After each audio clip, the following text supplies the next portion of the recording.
Welcome, dear listener. Tonight we begin a quiet story. A tale of how love, ritual, and memory endured through the darkest storms.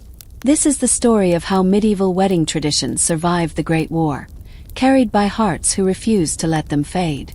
Before we begin, take a moment to get cozy. Let the world slow around you. And if this story brings you peace, don't forget to like, subscribe, and leave a comment below. Tell us what you loved most.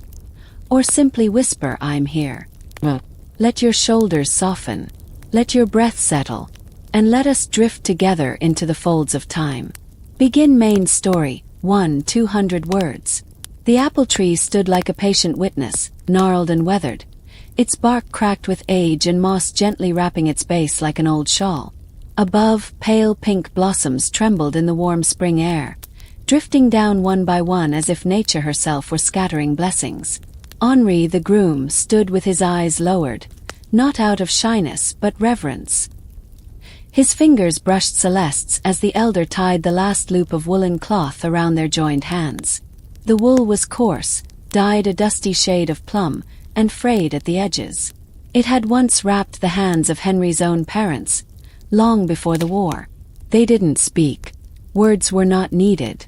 Everything was said in the stillness, in the breath between them, in the warmth of palm pressed to palm. Behind them, the gathered guests, only a handful now, remained respectfully quiet. Some were family. Others were simply neighbors, people who had seen Celeste grow from a child with muddy feet into the woman who now stood beneath the flowering branches. The old men wore shirt sleeves rolled to the elbow, hats in hand. The women clutched sprigs of thyme and rosemary, herbs of fidelity, love, and protection.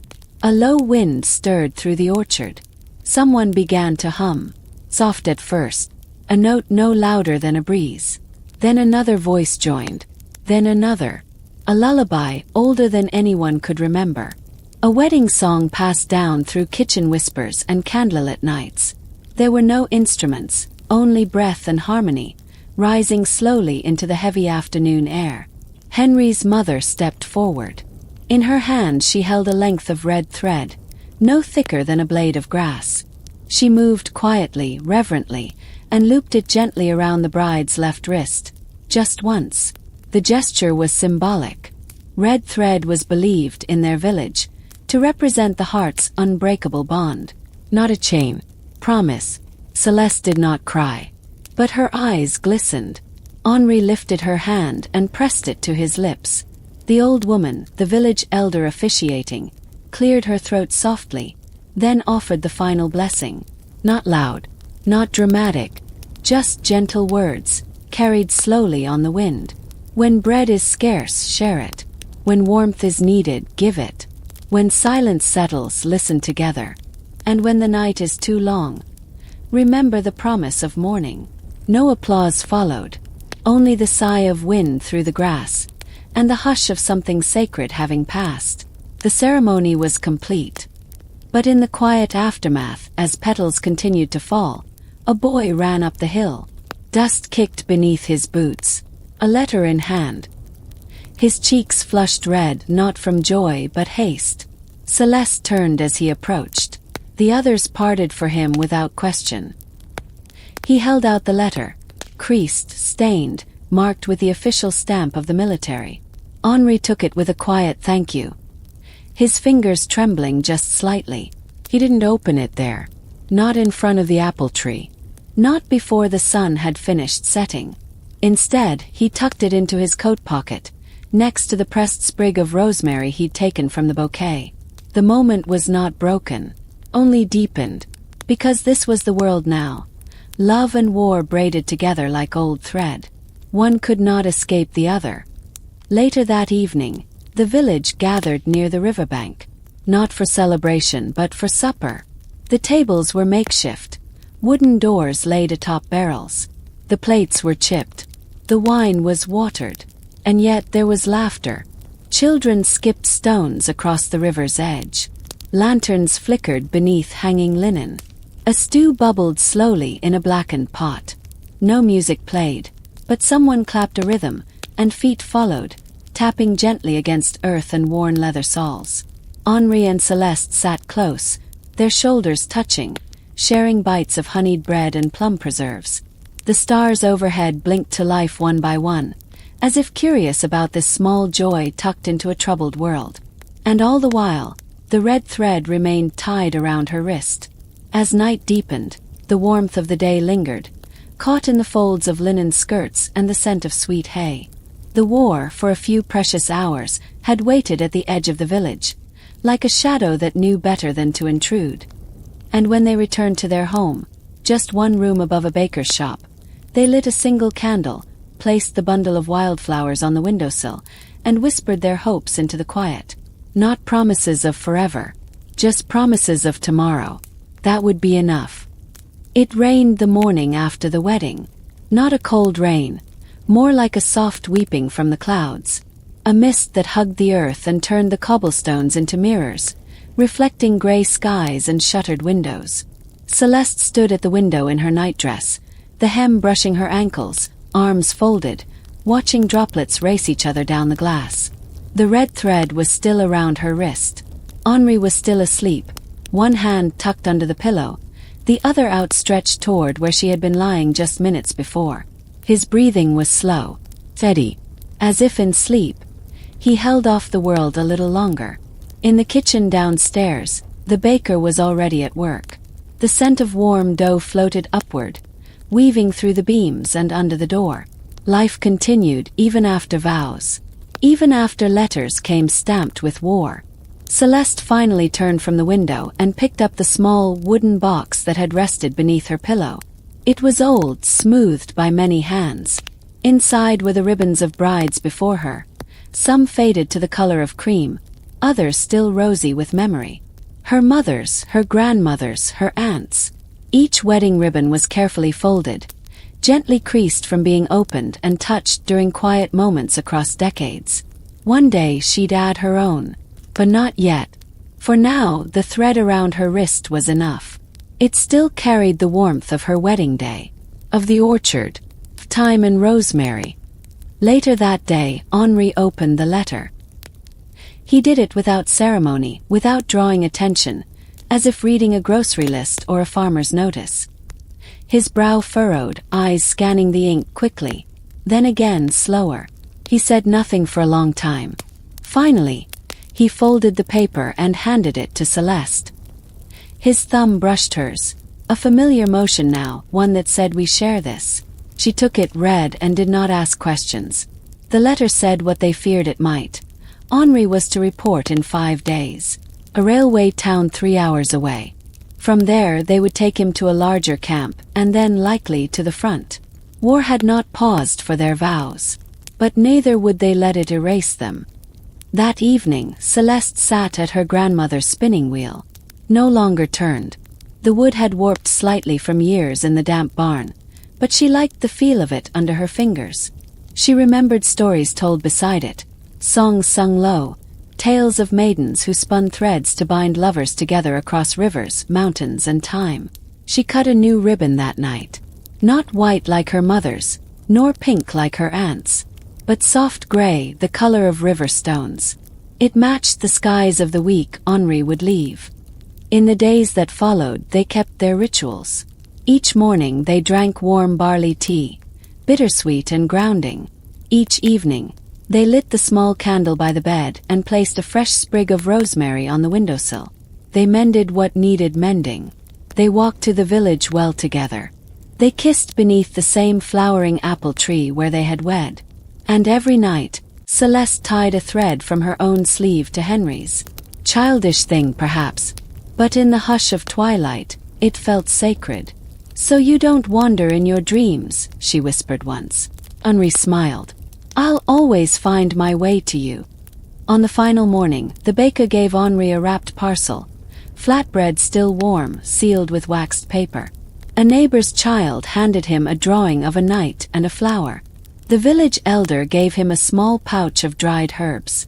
And Celeste gave him the gray ribbon, folded, pressed, her thumbprint faint upon the fabric.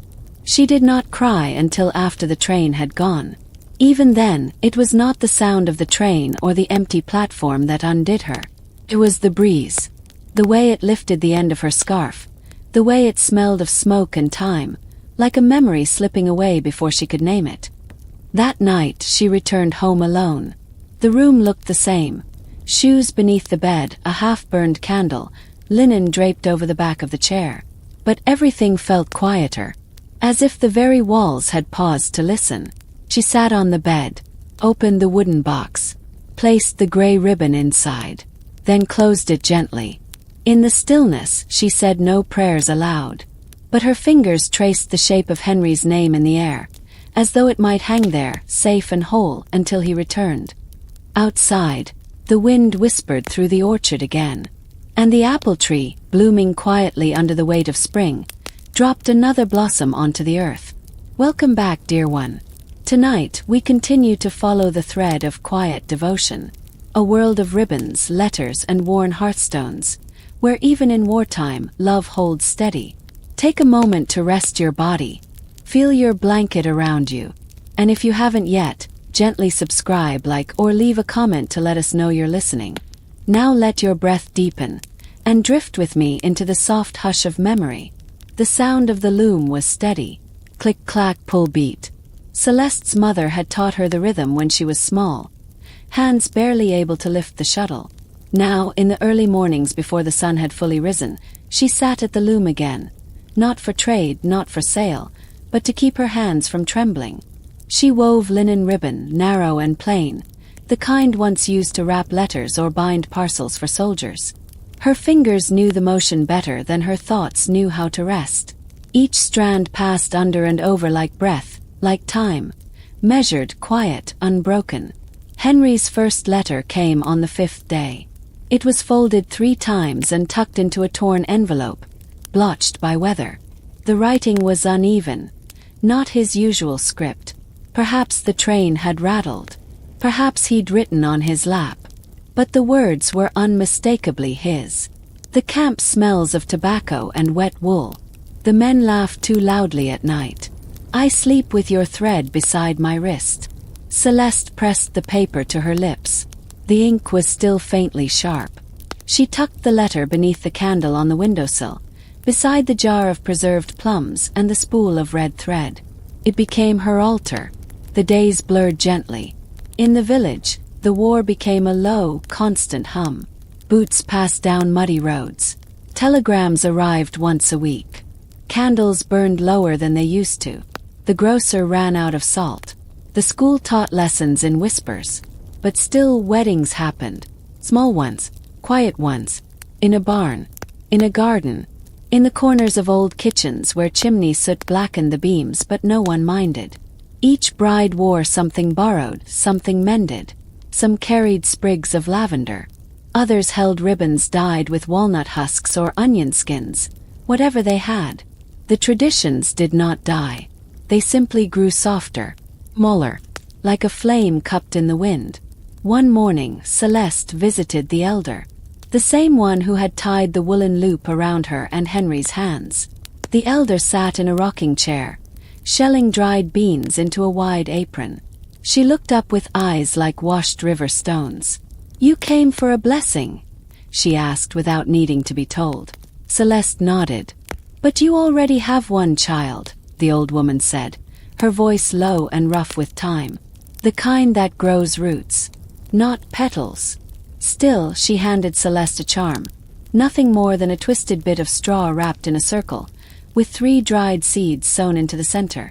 "Hang it by your window, not to keep the war out, but to keep hope in Diana." Celeste placed it on the hook where Henry's scarf used to hang. It turned slowly in the breeze, casting soft shadows across the wall. By the hearth, Celeste stitched. She mended worn cuffs and patched knees in trousers that had long since lost their owners. She embroidered initials into handkerchiefs for neighbors. And at night, she began a new project. A linen cloth the width of her lap, where she embroidered one symbol for every letter she received. Heart, a loaf of bread, pine branch, symbols of comfort, of nourishment, of memory, each one stitched in red, using thread from the same spool tied around her wrist. By spring, the cloth was nearly full. One evening, the sky cracked open with thunder.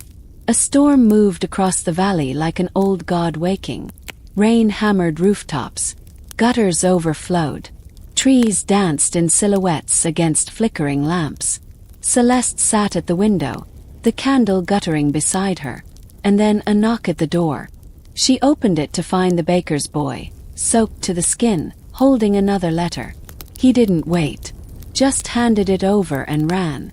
She closed the door with shaking fingers and peeled the damp envelope open slowly, careful not to tear the words. Henry's script, blurred in spots. A wedding here of sorts.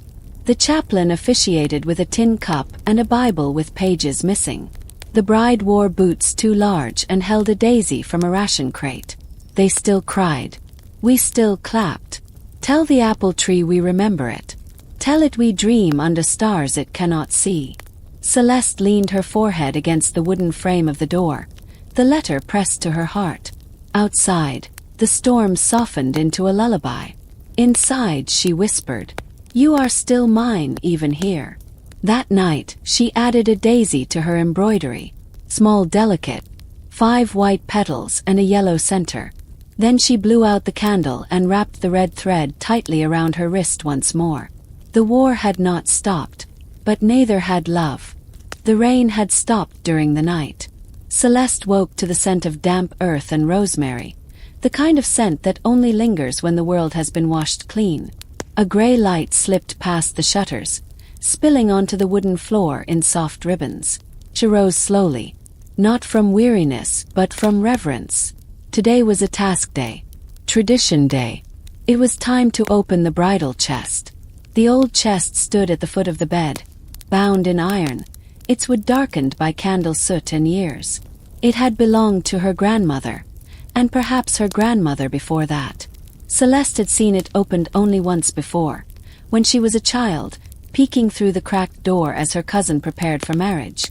Now it was hers to open. She knelt on the rug, turned the cold key, and lifted the lid with both hands.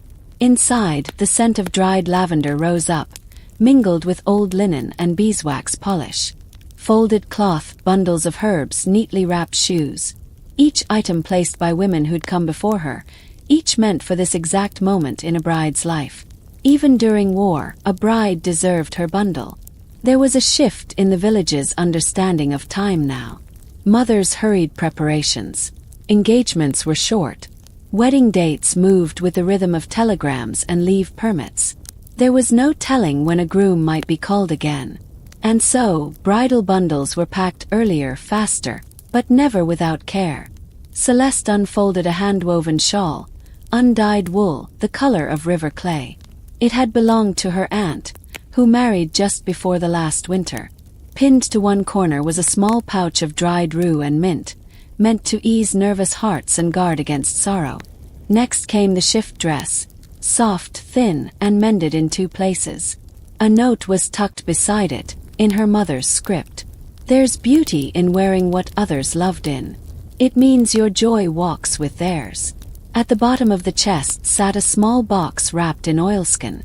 Inside, a brooch shaped like a swan, and a bundle of letters tied with green ribbon. Celeste did not open them. Some things were meant to be passed on unopened, carrying memory without intrusion. She closed the lid gently, the way you lower a sleeping child into their blanket. Then she began preparing her own additions, items for the next bride. Because no matter what happened tomorrow, the line must not break. She tucked in a strip of embroidered linen bearing her and Henry's initials, a vial of rainwater collected the night before, a candle stub from their wedding evening, a folded napkin stained with plum jam and laughter. Each item whispered, "We lived, and loved, and made room for joy." That afternoon a knock came at the back door. It was Mireille, the dressmaker's niece. She was 15 and fast with a needle. In her arms she carried a folded length of faded blue fabric, an old skirt, repurposed from her grandmother's wardrobe. "For you," she said without waiting for thanks, "to make into something new, something useful. That's what we do now, isn't it?" Celeste smiled softly. "Yes, we keep making." Together they sat by the fire, unpicking seams and humming old songs. The flames crackled gently. The dog at their feet snored once, then went still.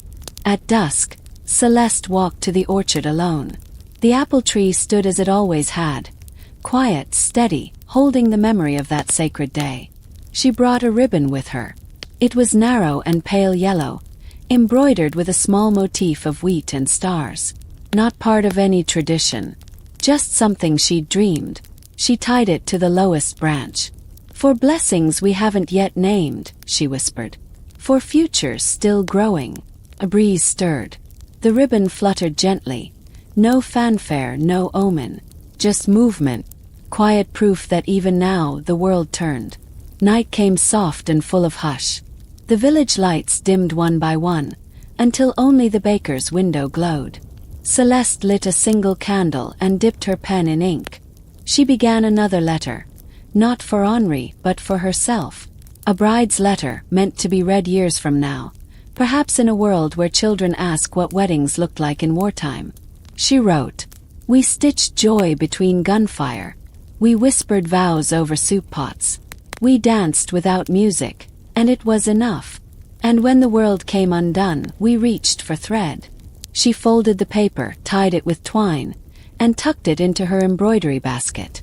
Because memory is stitched just like cloth, slowly, carefully, and with hope. It had been 3 days since the letter arrived. 3 days since Henri quietly slipped it into his coat pocket beneath the apple tree. 3 days of pretending not to look at it. 3 days of avoiding the future, in the warm comfort of the present. No one asked what the letter said. In their village, such questions were not spoken aloud. To ask was to rush the turning of the world. And no one wanted to rush time, not when it was so rare and sweet. On the 4th evening, as rain tapped gently on the shutters, Celeste found Henri by the fire. The flames were low, more ember than light, casting soft flickers across the stone. He was holding the letter, not torn, not crumpled, just resting in his lap, unopened, as though its contents could be held back by will alone. "It's time," he said at last, his voice a whisper against the firelight. Celeste nodded. She brought another candle from the mantel, lit it, and placed it between them on the wooden floor.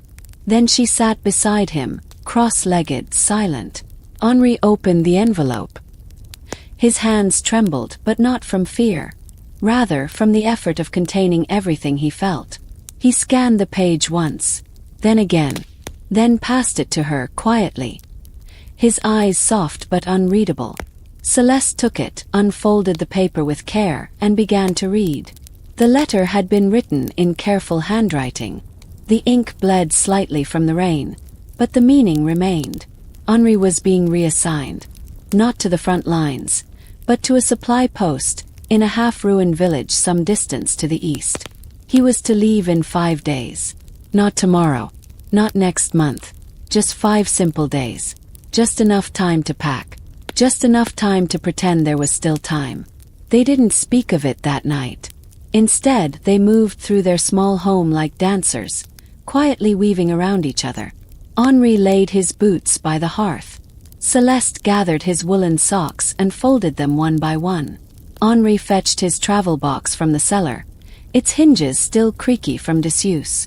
Celeste wrapped dried apple slices in linen and slipped them into his satchel. Their love had always lived in the little things. Fingers brushing over the same teacup, sighs shared at the end of a long day, laughter that didn't need to be loud to be deep. And now it lived in preparations. The next morning, the village responded as only villages can. The baker gave them a small loaf and 2 hand pies, still warm from the oven. The village elder pressed marigold petals into Henry's palm. "For protection," she murmured. The blacksmith offered an iron nail wrapped in cloth. An old charm, he explained, for warding off bad luck. Even Mireille, the seamstress's niece, brought a tiny stitched pouch of buttons, a thimble, and a dried clover. "You never know what you'll need," she said, eyes down, voice shy. Henri thanked them all with nods and murmured words. But his gratitude was clearest in the way he held Celeste's hand on the way home, gently, firmly, as if anchoring himself to something that would not move. That night, Celeste couldn't sleep. The moon had slipped behind clouds. The wind was still. Only the sound of Henry's breath beside her broke the silence. She rose quietly, careful not to wake him, and tiptoed to the cabinet. From behind a jar of rosemary and a stack of dried beans, she retrieved a folded square of deep red cloth. It was her father's. He had worn it once when traveling, tied around his wrist, and returned safely. She didn't know if it was the cloth or the hope it carried that brought him back, but she believed enough to trust it now. She slipped it into Henry's bag, just beneath his wool socks. Then she returned to bed, curled herself close behind him, and placed a hand on his heart. Not to stop the inevitable, just to be part of it. Morning came slowly, like honey spilled across the fields. Henri dressed with care, his movements unhurried. Celeste helped him button his coat. She smoothed the collar with shaking fingers, kissed the edge of his jaw, right where he always missed with a razor, and stepped back. He didn't give a speech. No farewell was needed. He walked down the lane, bag slung over his shoulder, boots whispering across the dirt. He didn't look back. And she didn't call to him, because if either of them did, he wouldn't be able to leave. The house felt hollow that day. Celeste made tea she didn't drink, swept floors that were already clean, opened the windows even though the wind was cold. Everything echoed. Henry's boots weren't by the door. His scarf didn't hang on the peg. His absence filled the rooms more than his presence ever had. Still, she moved through the home with grace, touching each object gently, as if it still remembered his warmth. And perhaps it did. That evening she lit a candle, not because it was dark, but because she needed something to carry her thoughts upward. She took a small piece of parchment, folded it neatly, and wrote, "I will keep the kettle warm. I will watch the sky. And I will wait, without waiting too long." She tucked it under the red thread still tied around her wrist. Then she placed her hand against the window, where her reflection hovered like a ghost. "Let the world change," she whispered, "but not too fast." The days that followed Henry's departure became soft echoes of routine, gentle, quiet, slow. Celeste rose with the sun each morning, as she always had. The windows of their one-room home welcomed the pale dawn light, and in that golden hush, she moved like a waltz in slow motion. There was bread to toast over the hearth, laundry to wash at the stream, a potted thyme plant to water on the sill. But everything felt quieter now, as though the walls themselves were holding their breath. Yet the red thread remained on her wrist, fading slightly with each wash, but never fraying. Its fibers held warmth and memory. In the village, whispers passed softly from doorstep to doorstep. News came and went, sometimes of rations, sometimes of missing sons, sometimes of muddy roads clogged with retreating wagons. But no one dared to speak of it loudly. Not in the presence of wedding lace drying on the line. Not with hope still fluttering in second-story windows like white curtains. One morning, as she folded freshly dried linens, Celeste found something tucked between the sheets, a feather. Pale, downy, and curled slightly at the end. It reminded her of a quill, and of the letters Henri used to write before the war had taken his time. He hadn't written since he left. Not yet. And so, she decided she would write instead. The ink in the well had thickened slightly, and the nib of her pen squeaked faintly as it met paper. She didn't know if the letter would reach him, but it was enough to write, to let the words unfold slowly like petals. She began simply. "The bread is still sweet in the morning. I warmed your scarf on the line today. I miss the way you hum when the kettle whistles." She added a pressed blossom, a sprig of lavender from their wedding bouquet, dried now, delicate as memory. Then she sealed the envelope and handed it to the mail cart driver as he passed through the village square. He nodded, didn't ask who it was for. Everyone knew. That night, she sat near the hearth, stitching by lamplight. A neighbor had asked her to repair an old christening gown, and the needle moved gently through worn linen and faded lace. Each stitch brought its own rhythm. In pull, not breathe. It reminded her of something her grandmother once said. Stitch with kindness, and the thread remembers. Her fingers moved slower now than they had as a girl, but they were steadier, more certain. The gown's neckline was frayed, the hem singed from years of being passed through candles and firelight. But it would hold together again, soft, quiet, and whole, just like love. Outside, the village hummed with the small sounds of survival. The baker's bell chimed at midday. Children laughed behind the chapel. A flock of starlings passed overhead in sudden formation, their wings a ripple of wind. Celeste sat by her window that evening and watched them go. She remembered a saying from the old priest long before the war. Birds teach us to follow the unseen wind. Perhaps letters were like birds, carried by forces greater than anyone understood. And maybe, just maybe, Henri had read hers by now. The next morning, she opened the front door and found a letter waiting, tucked between the stones. No official stamp, no courier's seal, just her name, written in familiar handwriting, the ink uneven and hurried. Her breath caught. With trembling fingers, she opened it. Henry's words danced shakily across the page, but they were his, unmistakably his. "They've stationed us near the old abbey ruins," he began. "The well here is still sweet, can you believe it? I sleep beneath a broken window, but I dream of our apple tree." He wrote of frost in the mornings, of digging trenches near overgrown vines, of a chaplain who recited poetry instead of sermons. He ended with, "Tie the red thread tighter. I'll follow it home." For the first time in many nights, Celeste wept. Not from sorrow, but from relief. From the knowledge that even among the ruin of abbeys and the silence of battlefields, love had found a voice. She folded the letter carefully, placed it beneath her pillow, and let her breath settle into sleep. The village soon began a small custom. They called it the candle wall. Each family who had someone away lit a candle on their windowsill at dusk and let it burn until the flame flickered out. Some said it was for hope. Others believed the light helped the lost find their way home, even if only in dreams. Celeste lit hers with reverence, each night as twilight fell. One flame, one red thread, one promise. It was during one of these evenings that she heard a soft knock at the door. When she opened it, she found the seamstress's daughter standing there, cradling a bundle of fabric. "It's your wedding dress," the girl whispered. "Mama finished the embroidery." Celeste hadn't asked for it. She had long forgotten it, tucked away in the hopes of peacetime. But there it was, wrapped in muslin, the hem stitched with tiny hearts and forgetments. She took it gently, hands trembling, and thanked the girl with a kiss on the forehead.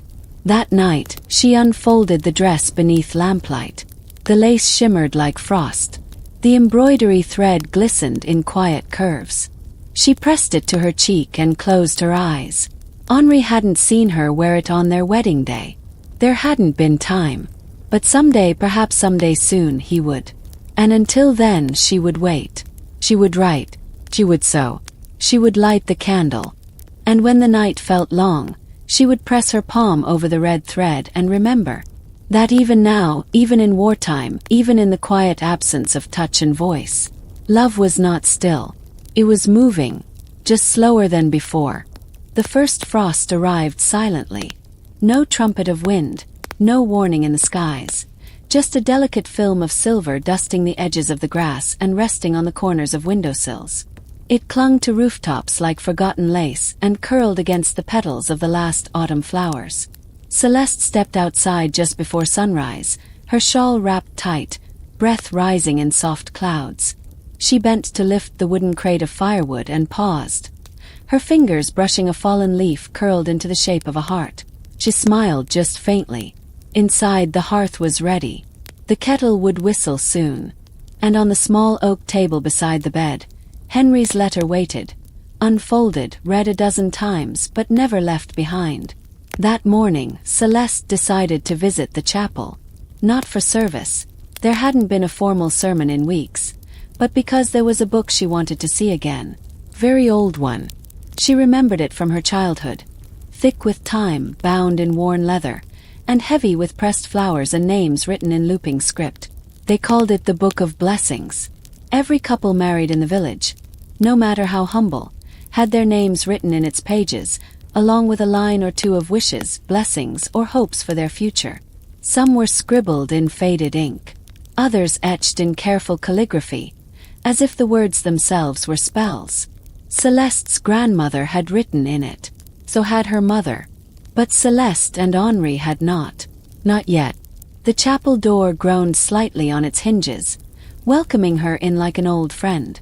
Dust motes drifted in the light that filtered through stained glass panels, colors of wine and honey and sea blue shifting quietly on the stone floor. She stepped inside, her boots echoing lightly. There were no pews now, just benches stacked against the wall and baskets of dried herbs hanging from ceiling beams, offerings from nearby farms. And there, on the altar, beneath a linen cloth embroidered with stars, was the book. She approached it slowly, almost shyly, as if waking something sacred from sleep. Her fingers trembled as she turned the pages. They were thick, almost soft with age. She passed names she recognized. Old neighbors, distant cousins, the parents of school friends. Each page bore some small token. A pressed daisy, a lock of hair, a smudge of flour from a baker's wife. And then an empty page. She took a breath and reached into her pocket. Inside was a small square of paper. On it, in Henry's handwriting, were 6 simple words. "Write us in. I'll be home." With careful hands, Celeste dipped the quill into ink and began. Henri Marchand. Celeste Gervais. Let the red thread guide him back. She folded the slip of paper with his words into the book's crease and pressed a dried sprig of rosemary beside it. Then she closed the cover gently, not with sorrow, but with the kind of peace that lingers when a candle is blown out, and its smoke curls into the stillness. Later, as she walked home, the air smelled of wood smoke and snow. A neighbor's child waved from behind a frosted window pane, and the blacksmith's hammer rang in the distance like a heartbeat. Everything felt wrapped in hush. A village holding its breath. At home, she lit a lantern and placed it on the sill, the candlelight flickering like a signal across the quiet fields. She tucked Henry's letter into her apron, along with a scrap of embroidery thread. And then she sat, hands folded, the book's memory still warm in her thoughts. That evening, the wind rose, a long, low sigh through the trees. But Celeste didn't shiver. She reached for her spindle. There was a wool bundle that had waited long enough. Henry's mother had gifted it to her, dyed a soft shade of riverstone gray, and spun from sheep once kept behind the elder's cottage. She began to twist it slowly, her feet moving in rhythm, the thread lengthening between her fingers. Spin, pull, twist, wind. Each motion soothed her, like prayer, like music, and as the thread wound onto the spindle, she imagined it stretching far beyond the cottage walls, out into the world, across rivers and forests and winter roads, until it reached Henry's hands, and held them. Outside, snow had begun to fall, just lightly, barely more than a whisper, but enough to hush the roofs and soften the steps and lay a quiet blanket over the earth. Celeste watched it settle on the stone fence, the tops of the hay bundles, the iron rail of the garden gate. She remembered the old rhyme. The first snow carries wishes, the second brings sleep. She pressed her palm to the window glass and closed her eyes. That night, in the hush of snow and thread and waiting, the red string still circled her wrist. It caught the firelight like a flicker of ruby and wrapped around her pulse as gently as breath. She dreamed not of soldiers, not of letters, not even of Henri. She dreamed of a table in springtime, set with wildflower cakes and honey spoons and a single empty chair, waiting, not forever, just until the war remembered how to be peace again. Let your thoughts rest now. Let the hush of snowfall and candlelight settle over you. Let sleep come like lace, like old blessings, like thread unbroken. The snow did not melt the next morning. Instead, it settled deeper, blanketing the village rooftops and hedgerows in a thick cotton hush. The world had grown smaller, softer, wrapped in a muffled stillness where footsteps became whispers and chimneys exhaled slow plumes into a pearl-gray sky. Celeste sat at the kitchen table, a linen apron tied neatly over her woolen dress, and a steaming bowl of oats in front of her. She wasn't hungry, not truly, but the warmth helped her hands, and the rhythm of stirring was comforting. Small circles in a large, quiet world. Today was baking day. A promise she'd made to herself. And to Henri. In the old wooden cabinet near the hearth, behind the cracked jar of juniper berries and the paper-wrapped bundle of dried rose petals, lay her grandmother's recipe book. It was not a book in the usual sense, just folded pages bound together with wax thread, stained with butter and years. The cover was painted with tiny violets. The inside smelled faintly of cinnamon and beeswax. Celeste ran her fingers over the familiar script, pausing now and then to trace the notes in the margins. Add an egg if it snows, fold the dough like a prayer, let the silence rise with the yeast. She smiled. Today she would bake honey spice bread. It had once been served at weddings in their village, centuries ago. A soft, dark loaf flavored with ginger, nutmeg, and crushed fennel, brushed with golden syrup just before baking. It was said to keep sweethearts close and guests lingering longer by the fire. She could almost hear her grandmother's voice. Let your hands be gentle. The dough remembers. Celeste sifted the flour into a wide earthen bowl. Her sleeves rolled high. Her palms moved slowly, tenderly, like smoothing the folds of a memory. She added honey, still thick and fragrant from the autumn harvest, and the warm spices that tickled her nose with each stir. The dough was sticky, reluctant. She kneaded with quiet patience, leaning her weight into the rhythm. Push, fold, turn. The fire crackled nearby. Outside, a magpie hopped along the garden fence, black feathers dusted with snow, as if carrying news from a faraway place. As the dough rose by the fire, tucked beneath a linen cloth embroidered with wheat stalks, Celeste prepared the small wooden table for later. A candle in a chipped brass holder, folded napkin, a cup waiting to be filled with chicory coffee, and next to it, a jar of plum preserves from the summer before last, the one she and Henri had made together, barefoot in the orchard, sugar clinging to their arms. She opened the lid, letting the scent drift upward like a forgotten laugh. The bell above the cottage door jingled gently, not because anyone entered, but because the wind had shifted. Celeste turned her gaze toward the window. The snow had stopped. In its place, a sky the color of faded ink and a faint line of footprints in the road. She didn't know why, but she lit a second candle, just in case. The bread went into the oven with a prayer. Not spoken, just breathed. While it baked, Celeste turned to another task, one rooted in even older tradition. She gathered 3 sprigs of dried lavender, 2 bay leaves, and a twist of red wool. Into a pouch they went, tied with the last scrap of lace from her mother's wedding veil. It was a bridal charm, meant to bring strength in hardship and protection in absence. She placed it beneath her pillow, and paused. For a long moment, her hand rested there, on the pillow, on the pouch, on the quiet hopes woven into each herb and knot. The bread emerged golden and split with steam. She brushed it with syrup and wrapped it in linen, setting it to cool beside the window. The scent drifted out into the village like a memory, like a song, like a letter not yet opened. Children passed outside, bundled in scarves, their laughter muffled by mittens. One little girl paused and pointed. "That's wedding bread," she whispered.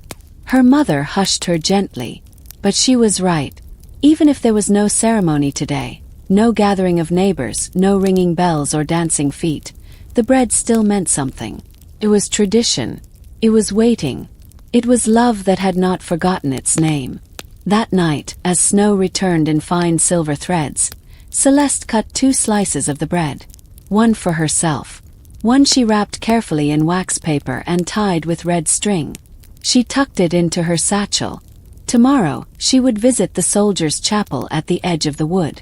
Had no pews, no priest, just a wooden cross carved by hand and the remains of melted candles.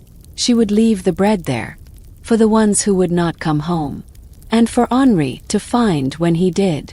Sleep now, gentle listener. Let the scent of honey and spice carry you into dreams. Let your heart remember. Not all waiting is sorrow. Not all silence is empty. The morning began with a fog so thick it seemed to wrap the village in wool. Trees emerged as ghosts, rooftops vanished in curls of mist, and every footstep on the cobblestone street felt hushed, like walking through someone else's memory. In the small cottage above the bakery, Celeste folded linens with deliberate care. The quiet rustle of fabric, the clean scent of lavender soap, the worn edges of hand-embroidered napkins, all of it steadied her. These were the linens she'd collected since childhood, stored for a wedding long imagined and finally lived. She folded each cloth in half, then half again, smoothing it flat before placing it in the cedar chest by the bed. Some bore initials from generations before. Some were patched at the corners with love, and one had a bloodstain she had never fully been able to remove. Outside, the fog pressed against the windows like an old friend who didn't know whether to leave or stay. She lit a candle anyway, then another. Candles had always meant something in her family. A way of calling light into uncertain places. A way of marking time, not with clocks but with shadows. By noon the postboy arrived. Not on horseback as once had been tradition, but on a sputtering bicycle, tires caked with mud.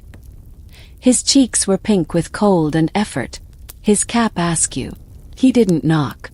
He just slipped the letter through the door slot and moved on. Celeste picked it up in silence. The envelope bore the seal of the War Office.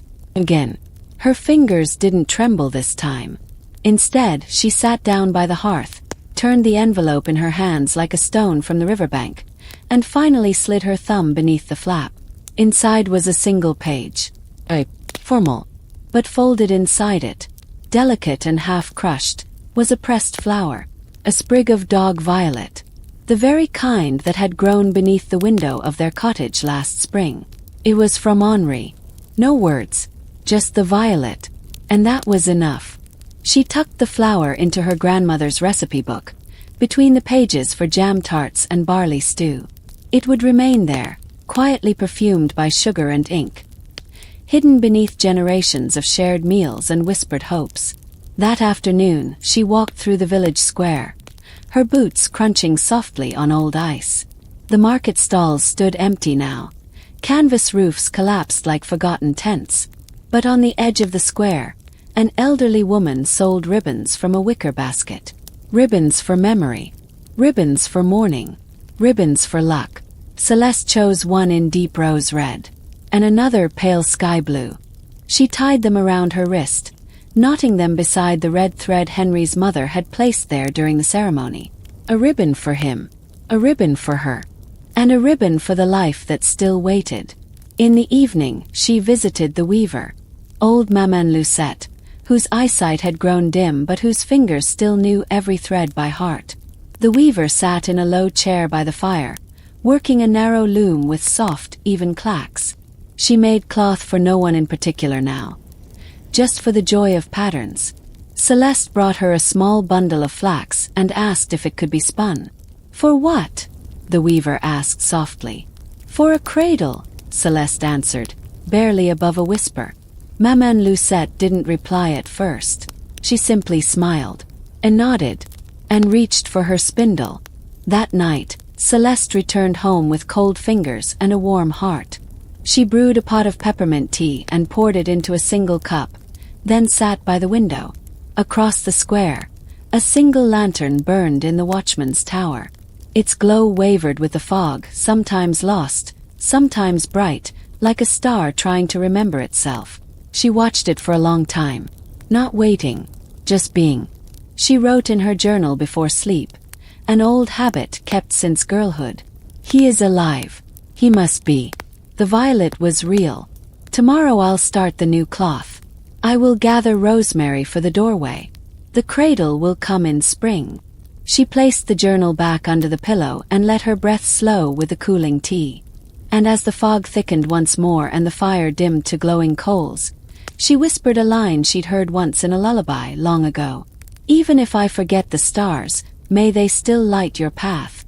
A low rain began in the early hours before dawn. Not a storm, not even a drizzle, just a gentle tapping against the window panes, like soft fingers reminding the world to slow down. Celeste stirred from sleep and listened. No bells, no boots on gravel, only the old rhythm of water meeting stone, and the distant creak of wooden shutters in the wind. In the half-light of morning, she wrapped herself in Henry's old cloak and padded into the kitchen. The hearth had cooled overnight, but the scent of wood smoke lingered, clinging to the walls, the floorboards, her hair. She placed a kettle over the flame, listening as it hissed to life. Leaves, a spoon of honey, a sprig of dried chamomile from last year's harvest. It was enough. Outside, the rain polished the village clean. Laneways glistened. Ivy trembled on the eaves. And behind every window, the warmth of quiet work resumed. In the cottage, Celeste unrolled a bolt of soft linen across the table. She traced the patterns with care. Spirals, knots, small stars, drawn in charcoal and marked with pinholes. Some were her own designs. Others, older, passed down through women whose names were only remembered in the edges of cloth. Today's task: a new wedding veil. Not for herself, but for her cousin Annette, whose fiancé had returned from the front with a limp and a quiet laugh that hadn't always been there.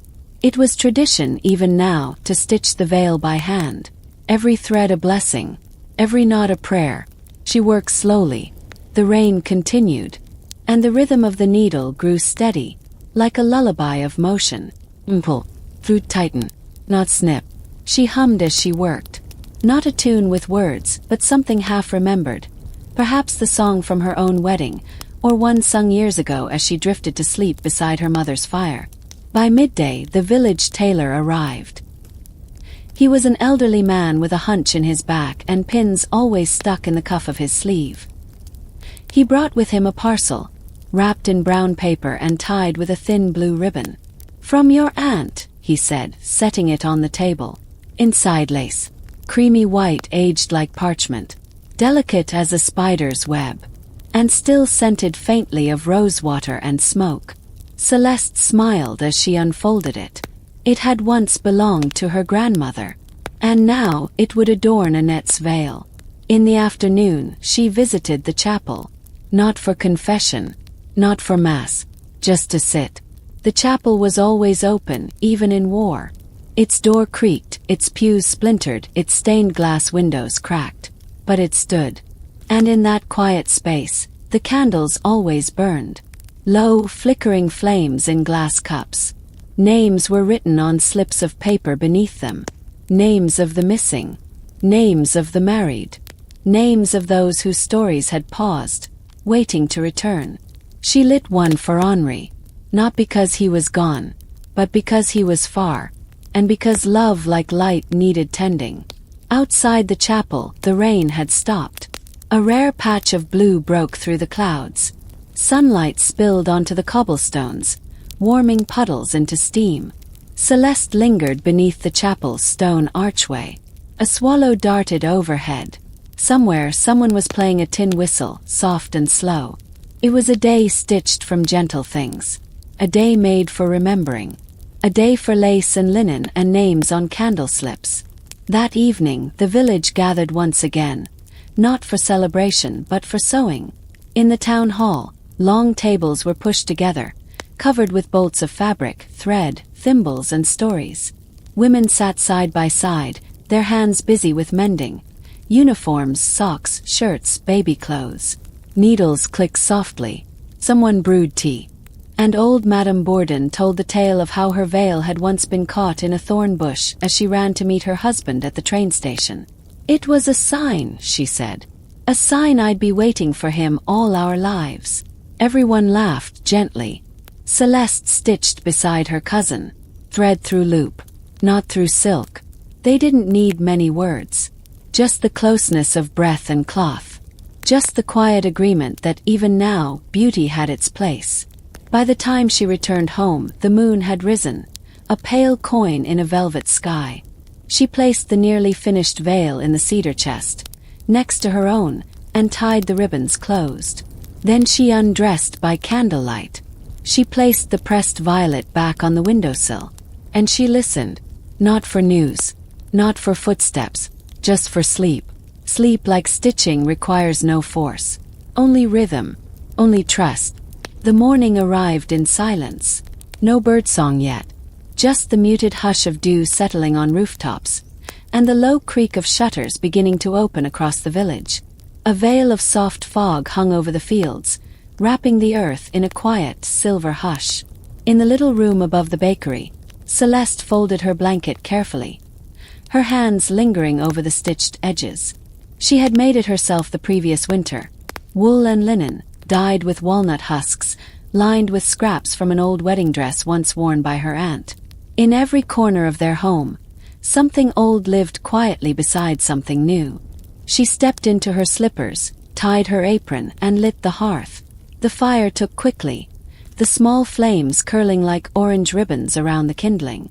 The warmth crept up slowly, and as it spread, she opened a wooden box on the table. Inside were letters. Letters from Henri.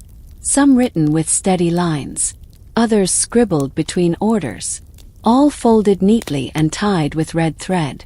She took one out, dated from last month, and read it again, the way one might hold a warm cup close on a rainy day.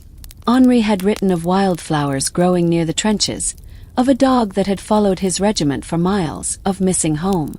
"I dreamed of our wedding last night," the letter read. "You were wearing lavender in your hair."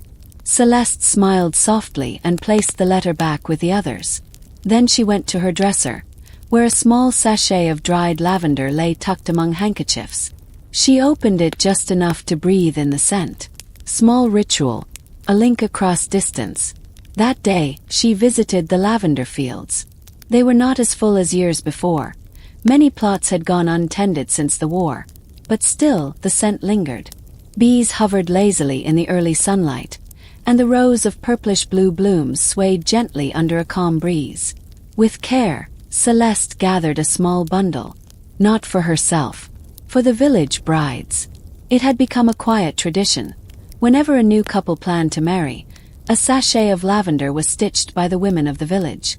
It was said to bring rest, peace, and long-lasting devotion. The custom was older than memory.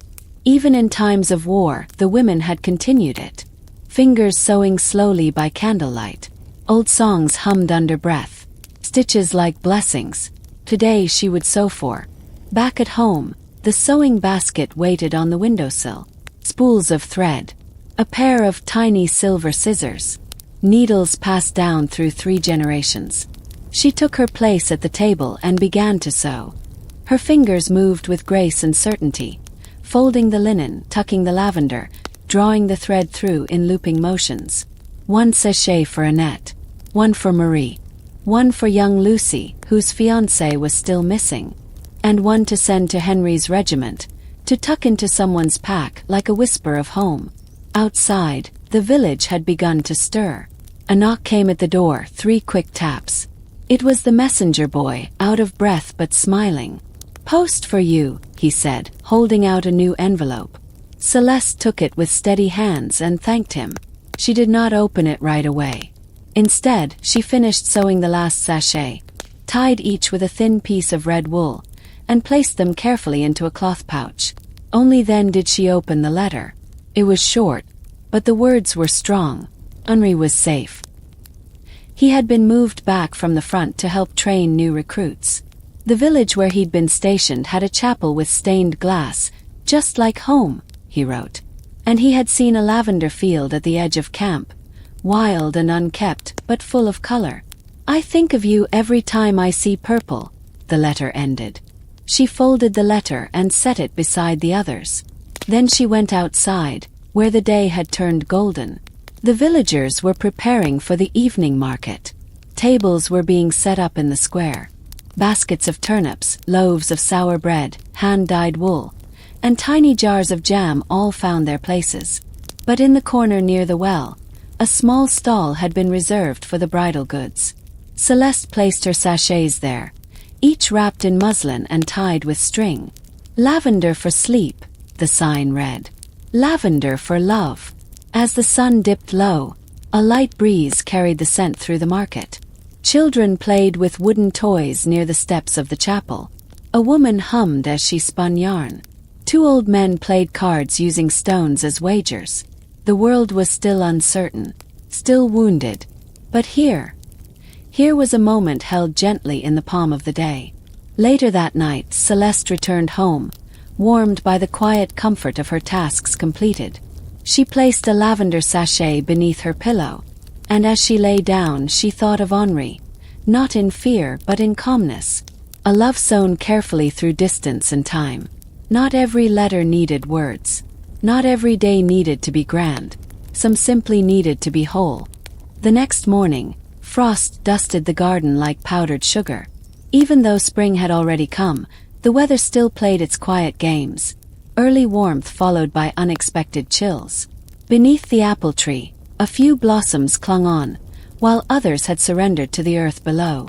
Inside, Celeste was untying the red ribbon around Henry's newest letter to read it once more. The fabric had grown softer with time. Its color faded slightly from touch and sunlight. She slipped it gently into a wooden box near her bedside, a box full of other ribbons, each one tied to a memory. It was a custom in her family, passed from mother to daughter. Ribbons were used to mark the most meaningful moments. Births, marriages, deaths, the start of spring, the first snowfall, and sometimes the day someone returned home safely. Each ribbon had its place. Each color had a meaning. Celeste had added a few of her own over the years. Plum for her wedding, golden straw for her sister's first child, and pale green for the orchard's first harvest without her father. The red ones, those were for Henri. That morning, she sat with her neighbor, Madame Arnaud, a widow in her 50s with a laugh like a bubbling stream and fingers always stained with dye from her ribbon work. The two women sipped warm barley tea and watched the road together, wondering who might return before the war ended. "I've started a new role," Madame Arnaud whispered, nodding to her basket. "Deep blue. For reunion." Celeste smiled softly. "You always plan ahead." The older woman shrugged. "If we don't prepare for joy, we'll forget how to receive it." That phrase lingered like steam from the teacup. Prepare for joy. In the small stone church at the edge of the village, preparations were quietly underway. A wedding would be held that Sunday. Annette and Jules, who had postponed twice already due to news from the front. This time the ceremony would be small, just family, and whoever remained in the village. The priest had pulled out the old wooden kneelers. A lace cloth was ironed, and beneath the altar, hidden in a dusty drawer, the velvet pillow for wedding rings had been taken out and carefully brushed clean. Celeste walked down to help polish the pews, her apron pockets still scented with lavender. She wasn't the only one. Other women had come too, many of them bringing their children, their mothers, their grief, their strength. There were no grand decorations, no trumpets, just hands smoothing wood, sweeping stone, lighting candles. All done quietly, with reverence. And in each motion you could feel it, that ancient memory of how communities once gathered, how weddings were sacred not because of spectacle, but because of togetherness. Later that day, she walked to the edge of the village, where an old barn stood half-collapsed.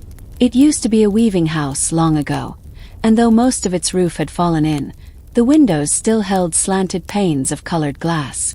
Inside, soft dust floated like sleep in the sunbeams, and remnants of old spools and thread lay tucked into corners. Celeste knew what she had come for.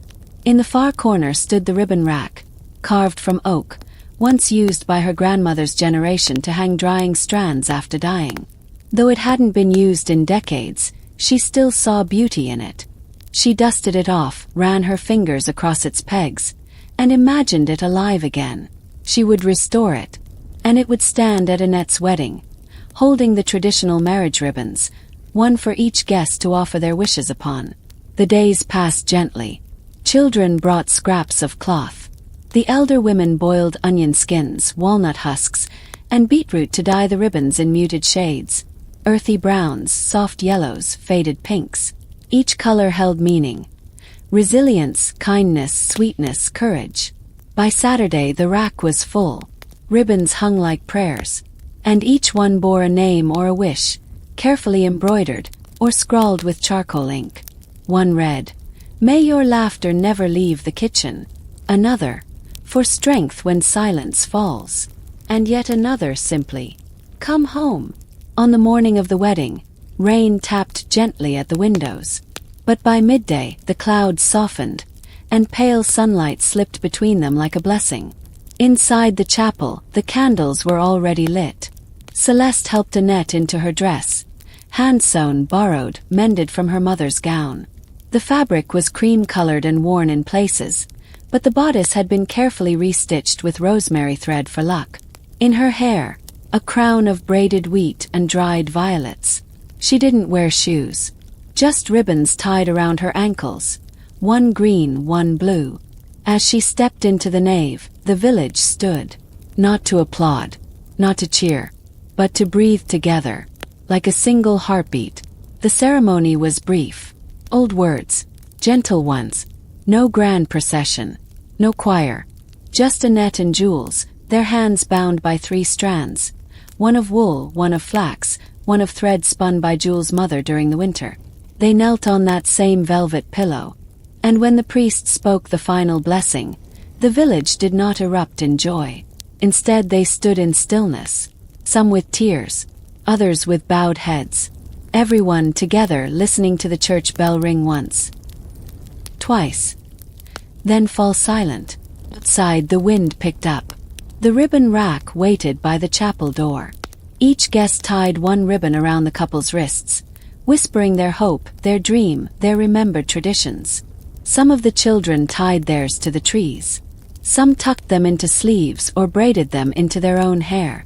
And just as the light began to fade, the wind lifted one ribbon, pale gold, and carried it skyward, looping and spinning until it caught in the boughs of the apple tree at the edge of the chapel garden. A promise, perhaps, held by the sky itself. Night had settled like velvet across the village, the sky a dark canvas brushed with pale moonlight.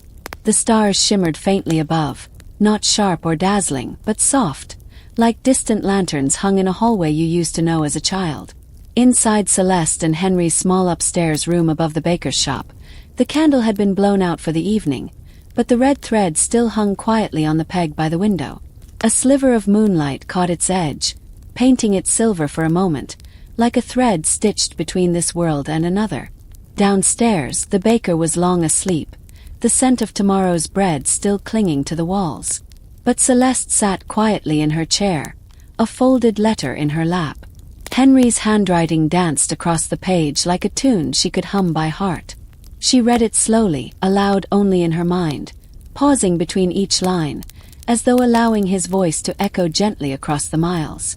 In the trenches, he had written, they had managed to hold the ridge. It wasn't victory, not really, but it was something.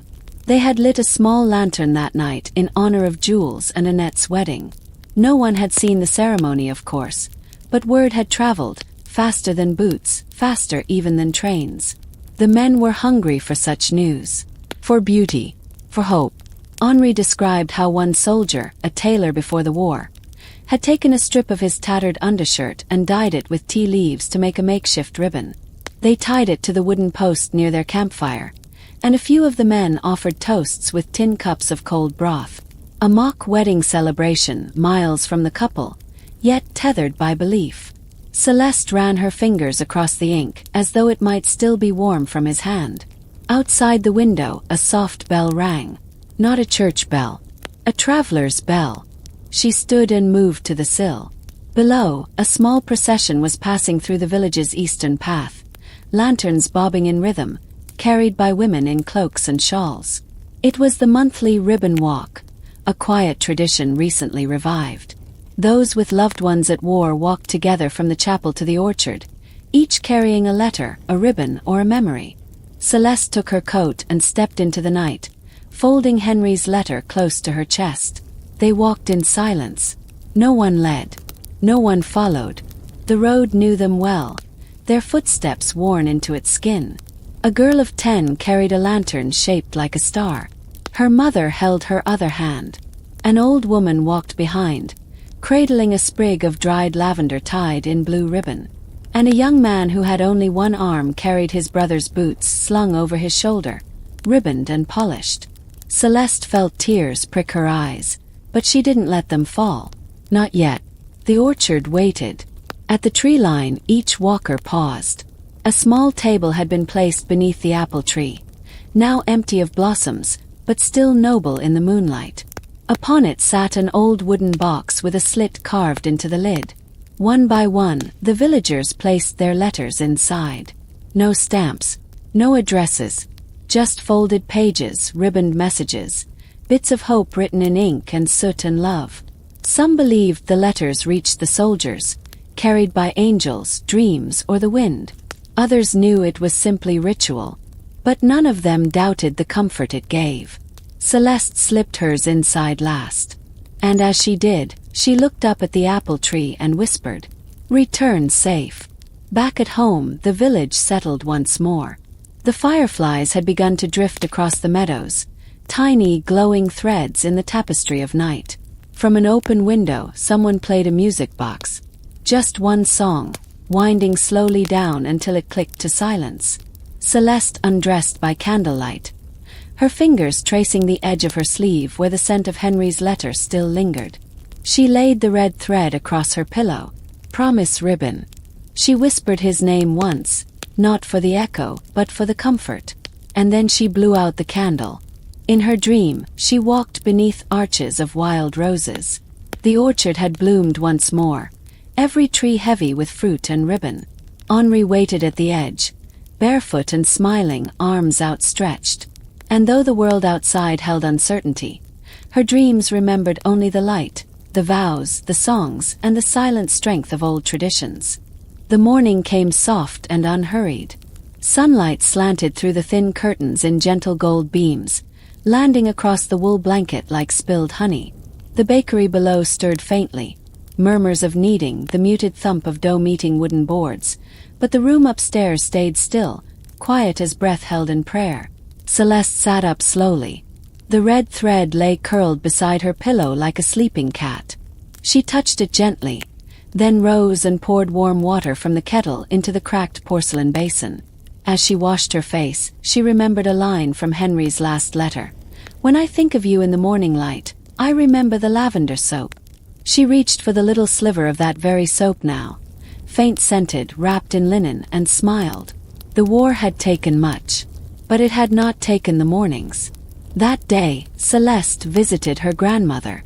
The cottage sat on the village's far edge, past the old mill and the row of lime trees. It leaned slightly now, as though bowing to the earth, and the garden had gone wild in recent years, thick with mint and thistles and sunflowers that turned their faces to no one in particular. Grandmother had once been the village seamstress. Her hands were bent now with age and cold, but her eyes still held a stitcher's sharpness. "Come to help me find the wedding box?" she asked as Celeste stepped inside. Celeste nodded. The old woman led her into the storeroom, cool, shadowed, and filled with memory. Wooden shelves lined the walls, each stacked with folded linens, sealed jars, and bundles of dried herbs. At the very back sat a low chest, worn smooth at the corners, carved with birds and ivy. They opened it together. Inside were generations. The first layer held embroidered handkerchiefs, edges scalloped and initials fading. Beneath them a bundle of blue ribbons, some silken, others frayed, and then at the bottom, wrapped in tissue, a bridal veil the color of early frost. "This," grandmother said softly, "was stitched by your great-grandmother for her daughter's wartime wedding. The lace is thistle-threaded, a symbol of survival." Celeste lifted it carefully. So light, so fragile, and yet it had endured. They sat together for a while, turning through the layers. Each item held a story. A silver thimble passed between daughters, a dried orange peel tied with green thread, for prosperity. A parchment square with the words of a wedding blessing penned in charcoal. The words had blurred with time, but the meaning had not. As they worked, grandmother told her the tale of a bride who had married while the cannons echoed just a valley away. They'd said their vows in a barn, wearing sprigs of pine for courage. No rings, just twine. But the marriage had lasted, and the story had outlived the gunfire. Later that afternoon, Celeste helped hang sheets in the sun. The wind tugged at them playfully, turning the garden into a maze of fluttering white. It reminded her of a childhood game, chasing between linens while grandmother called out riddles. Now the riddles were different. Now they were about how to carry on, how to keep singing when the air was heavy with silence. Tradition, grandmother murmured as they worked, is not about doing what they did. It's about remembering why they did it. Celeste tucked that thought into her heart like a folded letter. As the sky darkened and lanterns were lit across the village lanes, Celeste returned home, veil in hand, cheeks wind-flushed. She laid the heirloom gently across her bed, its lace catching the lamplight like frost on morning windows. She didn't cry. She didn't need to. The chest had already done the remembering for her.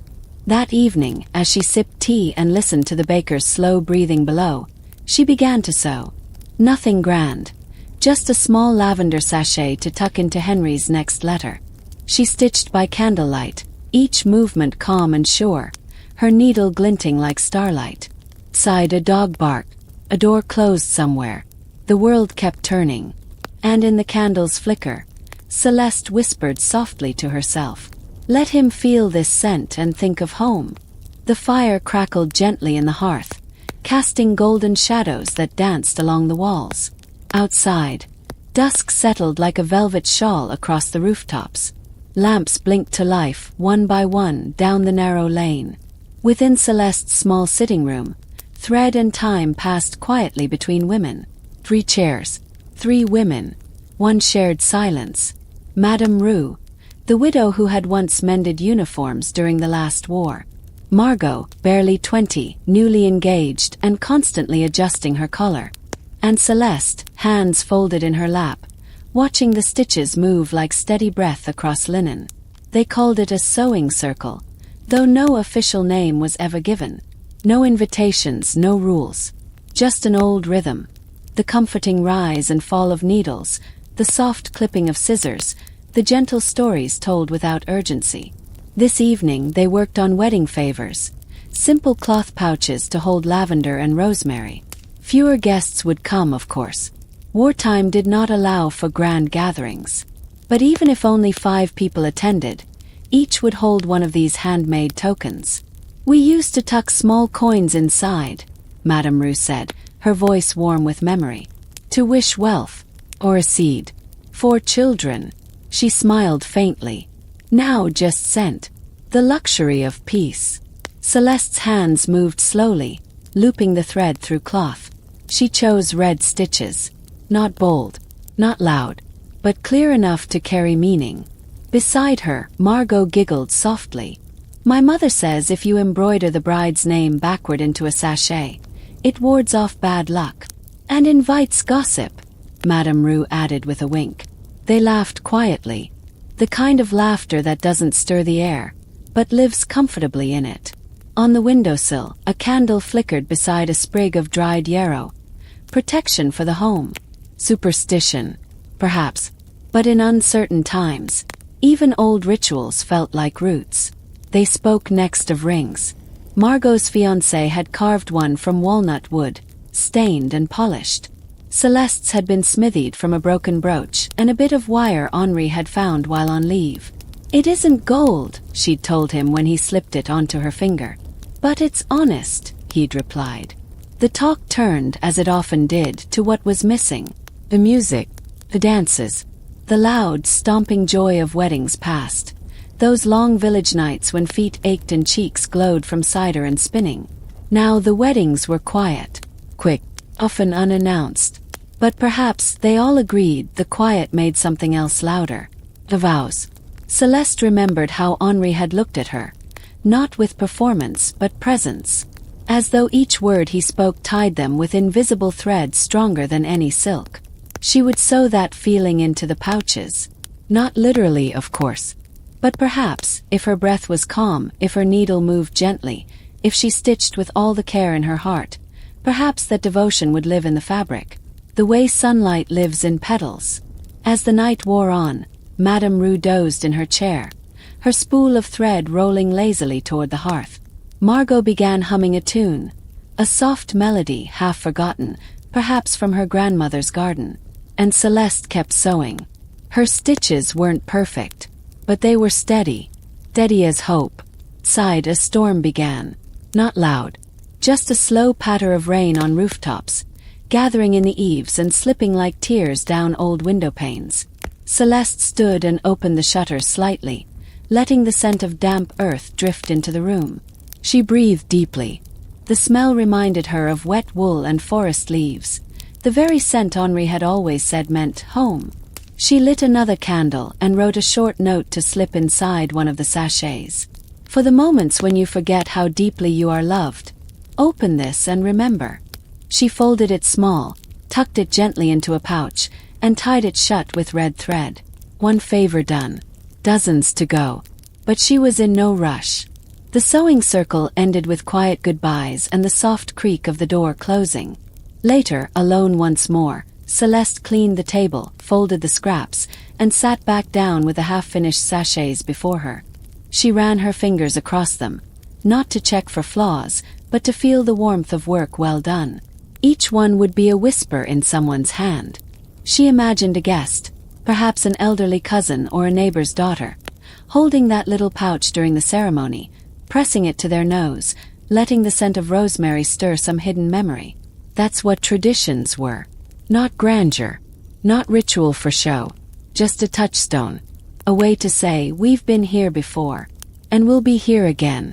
That night, before she blew out the candle, Celeste paused by the window. The storm had passed. The stars, veiled earlier by clouds, now blinked softly above the fields. Somewhere far off, the rumble of distant guns might still echo. But here, in this little room warmed by thread and hope, the silence felt stronger. She whispered a simple prayer, not for safety or even for Henri, but for the old ways to find new breath, for lavender to bloom again, 4 pouches stitched in candlelight to still carry comfort, years from now, to a hand yet unborn. The morning light crept in softly, slipping across the stone floor in pale ribbons. It touched the edges of an old wooden chest near the foot of the bed, worn smooth with time, its hinges quiet with rust. Celeste had seen it all her life. Her grandmother's hope chest. It smelled faintly of lavender, dust, and wood smoke. The lid creaked gently as she opened it. Inside lay layers of linen, carefully folded. Embroidered handkerchiefs. A bundle of dried heather tied with twine. A piece of lace that had once trimmed the hem of a wedding dress long gone. Every item whispered memory, a breath of another time. And beneath them all, tucked in the corner like a forgotten blessing, was a veil. Ivory, delicate, and edged with tiny pearls no larger than dewdrops. It was finer than anything Celeste owned. Too fine, really, for someone marrying during war. Yet here it was waiting, as if it had always known she'd find it just now. She pressed it to her cheek and closed her eyes. The fabric was cool, and the past hummed within it. In centuries gone by, the hope chest was a symbol, not just of what a young bride brought into her marriage, but of the life she hoped to build. In France, it was often filled by many hands. Mothers, grandmothers, cousins, all contributing linen, thread, a little silver if it could be spared. Celeste's chest, like many, had sat unopened for years. With the war, such traditions had fallen quiet. But today, she reopened it not just to prepare for the ceremony, but to remember. She laid each item out slowly on the bed. Thimble. A spoon with a dented handle. A silk ribbon faded to almost white. She ran her fingers along the edges, recalling stories her grandmother had told. How each item had once meant something. The thimble, a promise of industriousness. The spoon, a reminder that love shares its meal. The ribbon, tied around the wrist of a baby born in a storm. She thought of Henri. How steady his voice was when he read letters aloud from the village post. How he always made sure the firewood was stacked evenly, even when tired. How he had once walked 3 miles to fetch her a sprig of mimosa in spring. They were not rich in silver, but perhaps they were rich in small gestures. And small gestures, Celeste thought, had a way of echoing. She tucked the spoon into a small linen wrap and folded it closed. It would be passed down again someday, perhaps. Perhaps not. But for now it was hers. By mid-morning, the village tailor arrived. A quiet man with ink-stained fingers and a tape measure slung over one shoulder. He had come to alter the only dress Celeste had left in her trunk, an old Sunday gown dyed deeper blue to hide its fading seams. "It will do," he said softly, pinning the hem. "A stitch here, tug there. The shape of love, not lace, is what people remember." She smiled. And behind that smile sat every bride from every generation, those who wore velvet and those who wore borrowed skirts. While he worked, Celeste returned to the chest. At the bottom, wrapped in tissue, was something unexpected. A letter, yellowed, sealed with a wax emblem shaped like a fern. It was addressed to the future bride. She hesitated, then broke the seal. "To the one who opens this." It began in delicate ink. "Perhaps you do not know me, or perhaps you have heard stories told by firelight. I am the one who once wore this veil, who once sewed her own dress by candle, the one who waited during another war long ago. If you are reading this, then peace was not yet permanent, and love still requires courage. Let me tell you something. The bread may be hard, the shoes may pinch, the world may not offer music for your wedding day. But if your heart is steady, if your hands are kind, if you remember to speak gently even when you are tired, then you are already living the vow. And that is the finest tradition we have." Tears pricked her eyes, soft and quiet. She folded the letter and placed it near her pillow, where it would stay until the ceremony. The tailor finished his work with a nod. He did not charge. Instead, he took a slice of bread and a small jar of preserved cherries from the kitchen shelf. "For my daughter," he said, touching the cap of his hat. "She'll be a bride one day too." Afternoon drifted into evening, and Celeste sat by the hearth, mending a lace cuff. Not because it needed it, but because the motion of thread through fabric soothed her. The old chest now sat open beside her, its contents no longer secrets, but companions.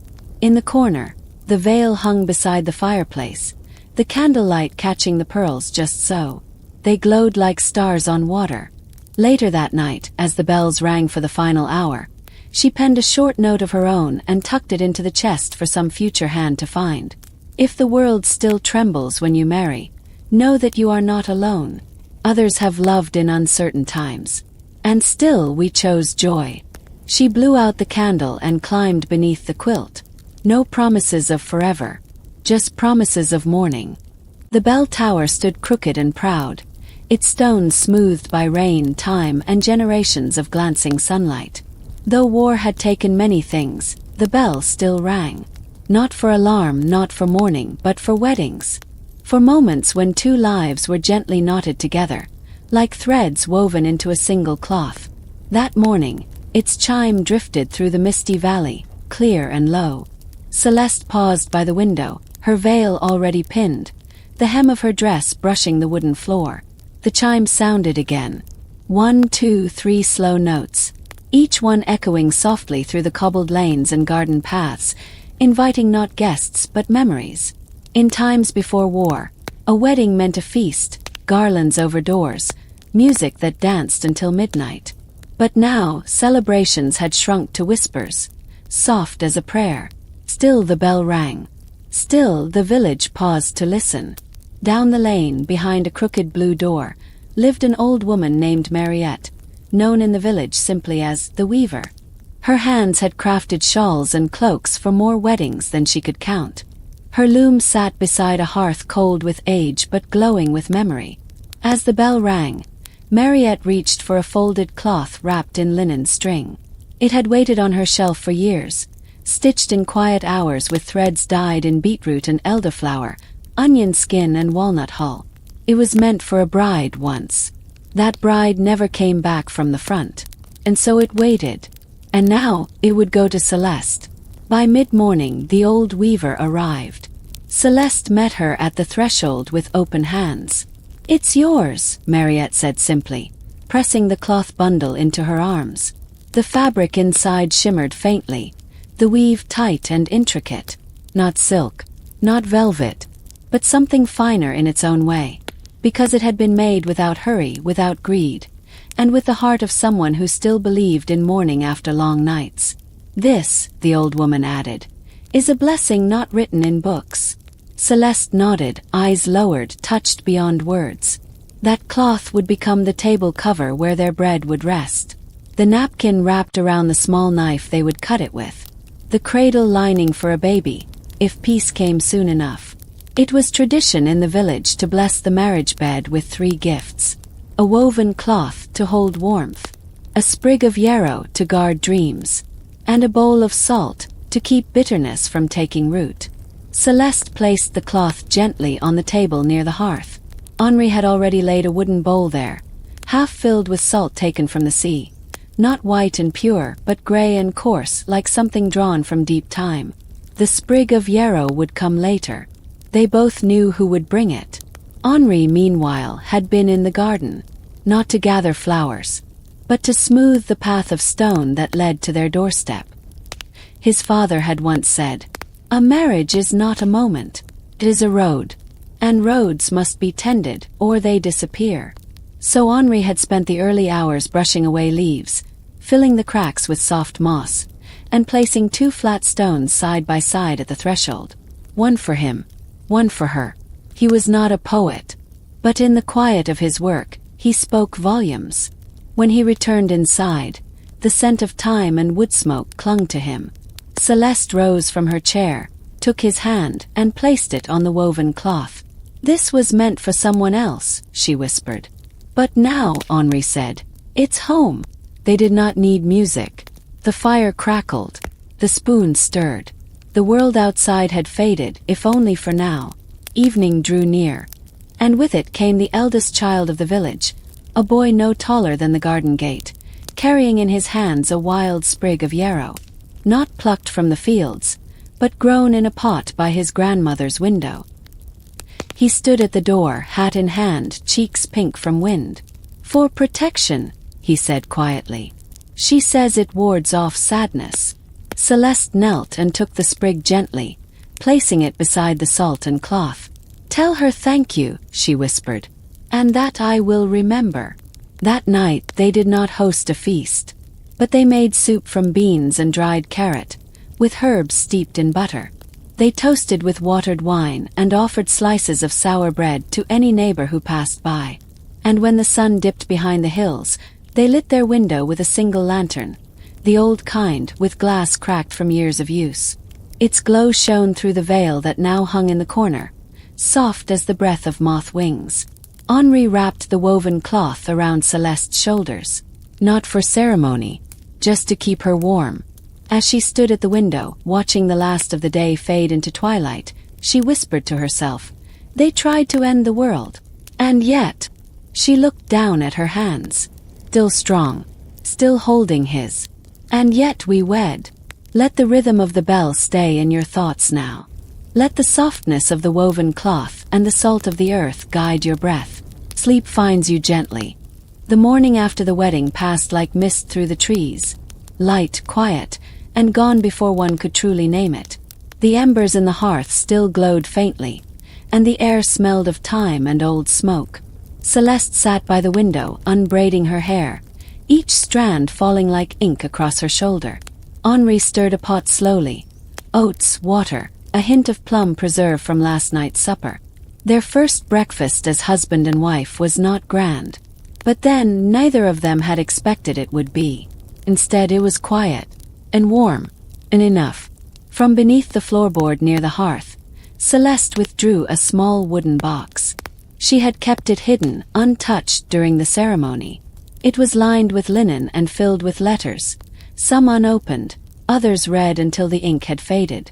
They were her brother's letters from the front. His words were clumsy, often scratched in haste, but always signed the same. "Keep the bread warm." It was a family phrase, an old one. Their mother used to whisper it whenever one of them left the house. Keep the bread warm didn't mean bread exactly. Meant hope, a return, table still waiting. She had brought the box not to share, but to honor. She tucked it now into a cupboard above the bread box, out of sight, but never forgotten. Outside, the cobbler's boy delivered a note. folded paper sealed with blue wax. Celeste opened it slowly, her thumb smoothing the creases. It was from the village elder. A quiet invitation to help with weaving more marriage cloths, for other young couples who dared, despite the world, to still believe in love. Henri looked up from the pot. "Will you go?" Celeste nodded. Her answer was in the tilt of her head, the steady calm in her voice. "Yes. If one thread can hold, others might too." By mid-morning the baker's daughter arrived. In her hands, a bundle of dough wrapped in cloth, not yet baked but prepared, ready to be placed in Celeste's hearth. "There's a coin inside," she said with a smile, brushing flour from her cheek. "For luck." Celeste laughed softly. "And cracked teeth." No, it's wrapped in wax," the girl insisted. "Old tradition. Bake it. Slice it. Whoever finds the coin will bring a blessing into the home." Celeste looked toward Henri. He shrugged with a grin. "I hope it's me." While the bread baked, Henri took out a small wooden box of his own. Inside, a simple ring carved not of gold or silver, but of oak root, smoothed and polished, tied to a tradition older than any soldier's song. He had made it weeks before, in secret, from the roots of the old tree where they were wed. "It's not fancy," he said, holding it out. "But it is us," Celeste replied, sliding it onto her finger. The fit was snug, the wood warm from his hand. She would wear it beneath her gloves, always. As the scent of rising bread filled the small kitchen, a soft knock came at the door. It was Jean, the midwife, the herbalist, the quiet keeper of old ways. She carried a pouch of lavender and sage, a candle made of beeswax, and a string of dried orange peel. "Housewarming," she said, placing each item carefully onto the table. "Lavender for calm, sage for memory, orange for sweetness. And this," she held up a small bottle of rose water, "for your pillows. 1 drop. It keeps the bad dreams away." Henri accepted it with reverence. They had few things in their new home, but what they had was heavy with care. At dusk the bread was broken. Inside, the wax-wrapped coin was found, nestled in Celeste's piece. They laughed gently at the omen. It meant that the house, the woman, and the union would be blessed with steadiness. Henri tucked the coin onto the sill beside the wildflowers, its surface still warm from the loaf. Later, he would tie it to a cord and wear it beneath his shirt. Small secret, quiet armor. That night, as candlelight flickered and the village settled into evening prayer or song, Celeste wrote her first letter as a married woman.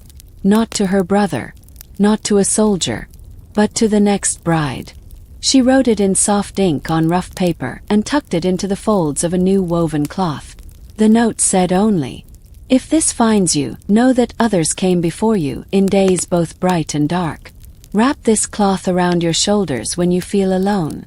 It has known warm hands and long nights, and it still holds."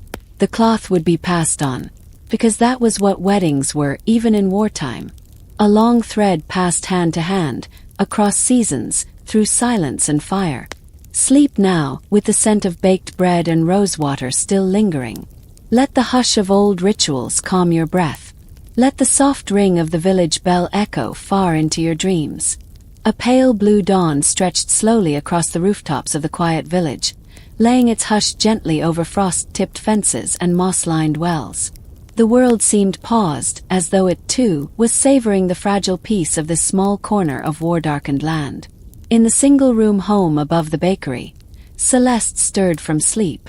The linen sheets still held warmth, and beside her, Henri's breath came slow and deep. A candle flickered low in the clay dish on the bedside stool, its wick curling like a fern tip. She didn't rise immediately. Instead, she watched the shadows on the wall, where the morning light drew soft shapes. The curve of a jug, the hanging herbs, the silhouette of their woven wedding cloth folded with care. Last night, she had dreamed of her grandmother. Not the grandmother she had buried, but the one who lived in stories, who walked barefoot through fields of flax and whispered prayers over dye pots. In the dream, she had pressed her hands to Celeste's cheeks and said, "Carry the warmth, child, not the fire." Celeste didn't know what it meant, but it stayed with her. Downstairs, the bakery hummed to life. The scent of warm dough climbed the stairs, mingling with rosemary and beeswax. Henri was already awake when Celeste finally sat up. He had stepped out quietly, leaving behind a folded note tucked beside the small loaf wrapped in cloth. Gone to help mend the orchard fence. Back by Belle's second chime. Your boots are by the door, if you want to join. She smiled, ran her fingers over the message, and rose. By mid-morning, Celeste walked slowly through the village paths. In her pocket, the red thread still curled like a secret. She wore her woolen shawl wrapped tightly, the breeze catching bits of ash and wood smoke from the chimneys above. At the stone chapel's edge, she paused. A small group of women gathered by the garden wall, plucking wilted leaves from rosemary shrubs, collecting petals from the last of the season's wild roses. They were preparing sachets for the coming winter weddings. War or not, the traditions were not forgotten. Only quieter now. More sacred, perhaps. The oldest among them, Yvette, waved her over. "We're short a hand," she said, her voice rasped by age but softened by kindness. Celeste joined without hesitation. She plucked dried chamomile blossoms into a linen bowl and listened as the women spoke softly of recent brides, missing sons, and the strange winter light that always seemed to come too early. At noon, the chapel bell rang once. And again. Henri returned just as the village children raced past with paper ribbons tied to broomsticks, pretending to be knights and messengers. He held 2 cups, one of barley tea, and one of warm goat's milk sweetened with elderflower syrup. They sat on the low stone wall beside the herb garden, their knees brushing. "You always liked this corner," he said. Celeste nodded. "The wall remembers things." He leaned in close, as if listening to the stone. "What does it say today?" She smiled. "That we are still here." Back in their room, Celeste unpacked the wedding gifts they had yet to open. One was a bundle of white beeswax candles, twisted with herbs, lavender, marjoram, and dried apple peel. Another was a single spoon, hand-carved from birchwood, with a message etched in its handle. "May every meal be shared." There was also a folded piece of cloth, coarse linen, the kind once used for christening garments. No note, only a small embroidered star in one corner. She placed it carefully in the chest at the foot of their bed, beside the red thread and the hand-fasting wool. That evening, a quiet procession passed by the bakery windows. Not a funeral, not quite a wedding either. It was a binding walk, a tradition revived by the elder women. Couples who had promised themselves to each other, but could not yet afford ceremony or rings, would walk the village boundary together, hand in hand, as dusk fell. Neighbors would leave bits of food by their doors. Hard cheese, dried plums, salted nuts wrapped in leaves. The couple would collect them, share a meal, and return home together. No priest, no paper, but something sacred still. Henri and Celeste stepped outside to watch. The couple, no older than 20, walked slowly, fingers laced tightly, shadows stretching long behind them. Celeste felt Henri's hand reach for hers, and they stood together in the lamplight, 2 hearts quietly rooting in the same soil. That night, she lit one of the beeswax candles. The flame curled gently, sending soft flickers against the ceiling timbers. Henri was already asleep, one arm draped across his chest, the other curled toward her side of the bed as if to say, "Here, this is where you are safe." She dipped the embroidered cloth in rosewater and laid it across the windowsill. Outside, the frost gathered on the glass like lace.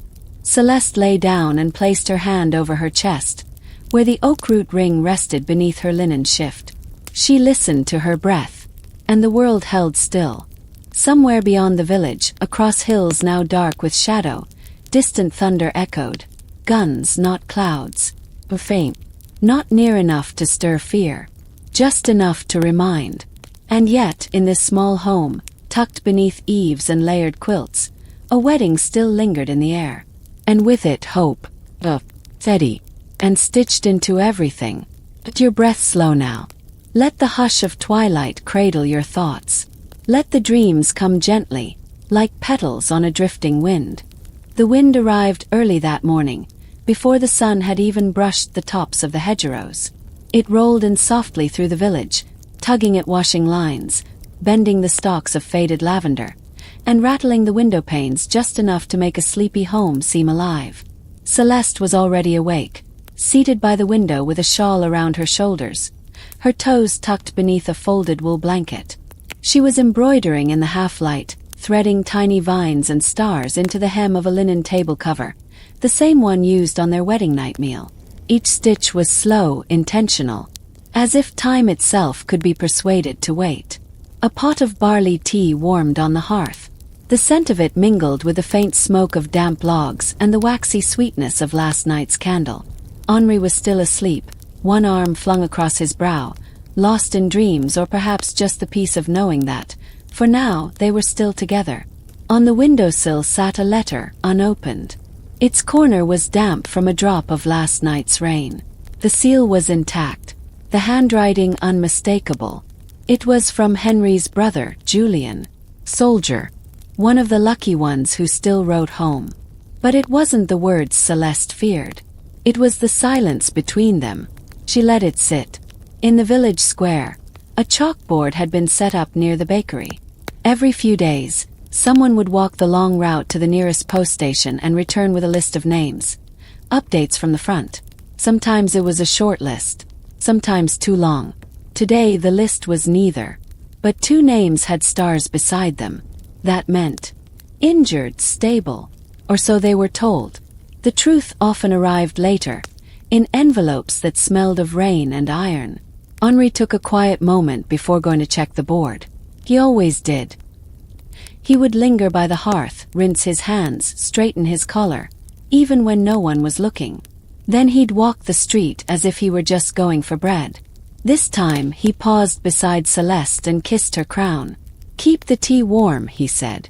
She nodded, but her hands didn't move from the embroidery. The thread hung loose, a single loop waiting to be pulled through. Across the road, Madame Lyon had begun painting again. She hadn't picked up a brush since her son left for the front lines.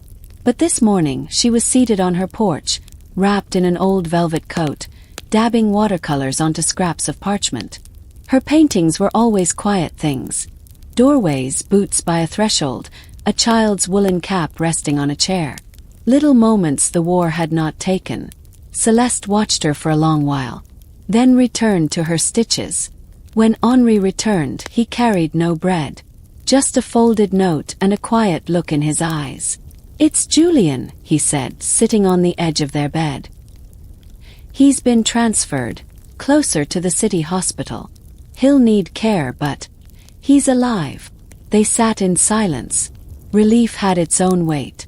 Later that afternoon, Henri lit a candle in the village chapel. Just a small one, next to the statue of Saint Genevieve. No grand prayers. Just a moment. A flicker of light in a world shadowed by uncertainty. That evening, as the cold deepened, the couple sat by the hearth again. Celeste had pulled out an old book of herbal remedies passed down from her grandmother. The pages were worn thin. The ink faded in places where wet fingers had lingered. They read aloud to each other. Quiet descriptions of linden blossoms, salves made from calendula petals, and recipes for warming broth meant to soothe sleepless nights. There was comfort in it, not just in the knowledge, but in the way the words felt like a thread, looping the past gently around the present. At the far end of the village, a couple was preparing to marry. Their ceremony would be held in the barn, beside the hayloft. No chapel, no fanfare, just two families, a borrowed shawl, and a ring carved from antler. The bride's mother came to visit Celeste the next day, asking if she might help with the binding cloth.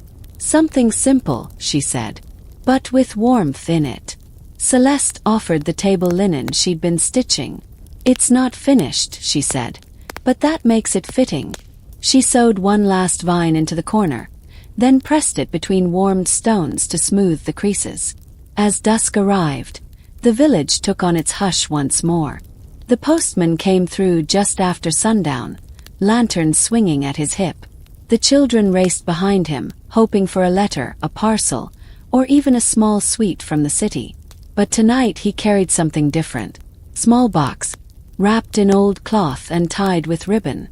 It was from Julian. Inside, a pressed poppy, a carved wooden button, and a folded square of khaki cloth stitched with a single name, Henri. A note accompanied it. For the future, however it finds us. Celeste set the box on the mantel, beside the rosemary sprig and the red thread. Then she whispered something only the walls would hear, and turned down the lamp. The frost came early that year. It traced the windows before the harvest was even done, curling icy fingers over glass panes and silvering the edges of cabbage leaves in the gardens. The chickens began to roost early. The cows, too, grew silent in the fields, their breath rising in soft white clouds. In the center of the village, a wedding was being prepared. Not a grand affair. Nothing could be grand in times like these. But it had all the elements of a sacred union. And most importantly, it carried within it the memory of older customs, ones that stretched back to the days when knights rode past hedgerows and minstrels sang of love beside smoky hearths. Henri and Celeste were among the few invited to attend. The bride, Elise, was a cousin to one of the herbalists. The groom, Theo, had recently returned from the front, walking with a slight limp but eyes bright with the knowledge that he had made it home. The wedding would be held in the blacksmith's barn, chosen not for its beauty but for its warmth. The forge, still glowing from the morning's work, would be left alight through the evening, and benches would be gathered around it like pews in a firelit chapel. The morning of the wedding began quietly. Celeste rose early to gather evergreen sprigs, pine, holly, and a few lucky fir cones. She tucked them into a woven basket lined with linen, then covered her head with a wool scarf and set out into the cold. Every step on the frozen ground gave a satisfying crunch. Every breath lingered in the air before vanishing.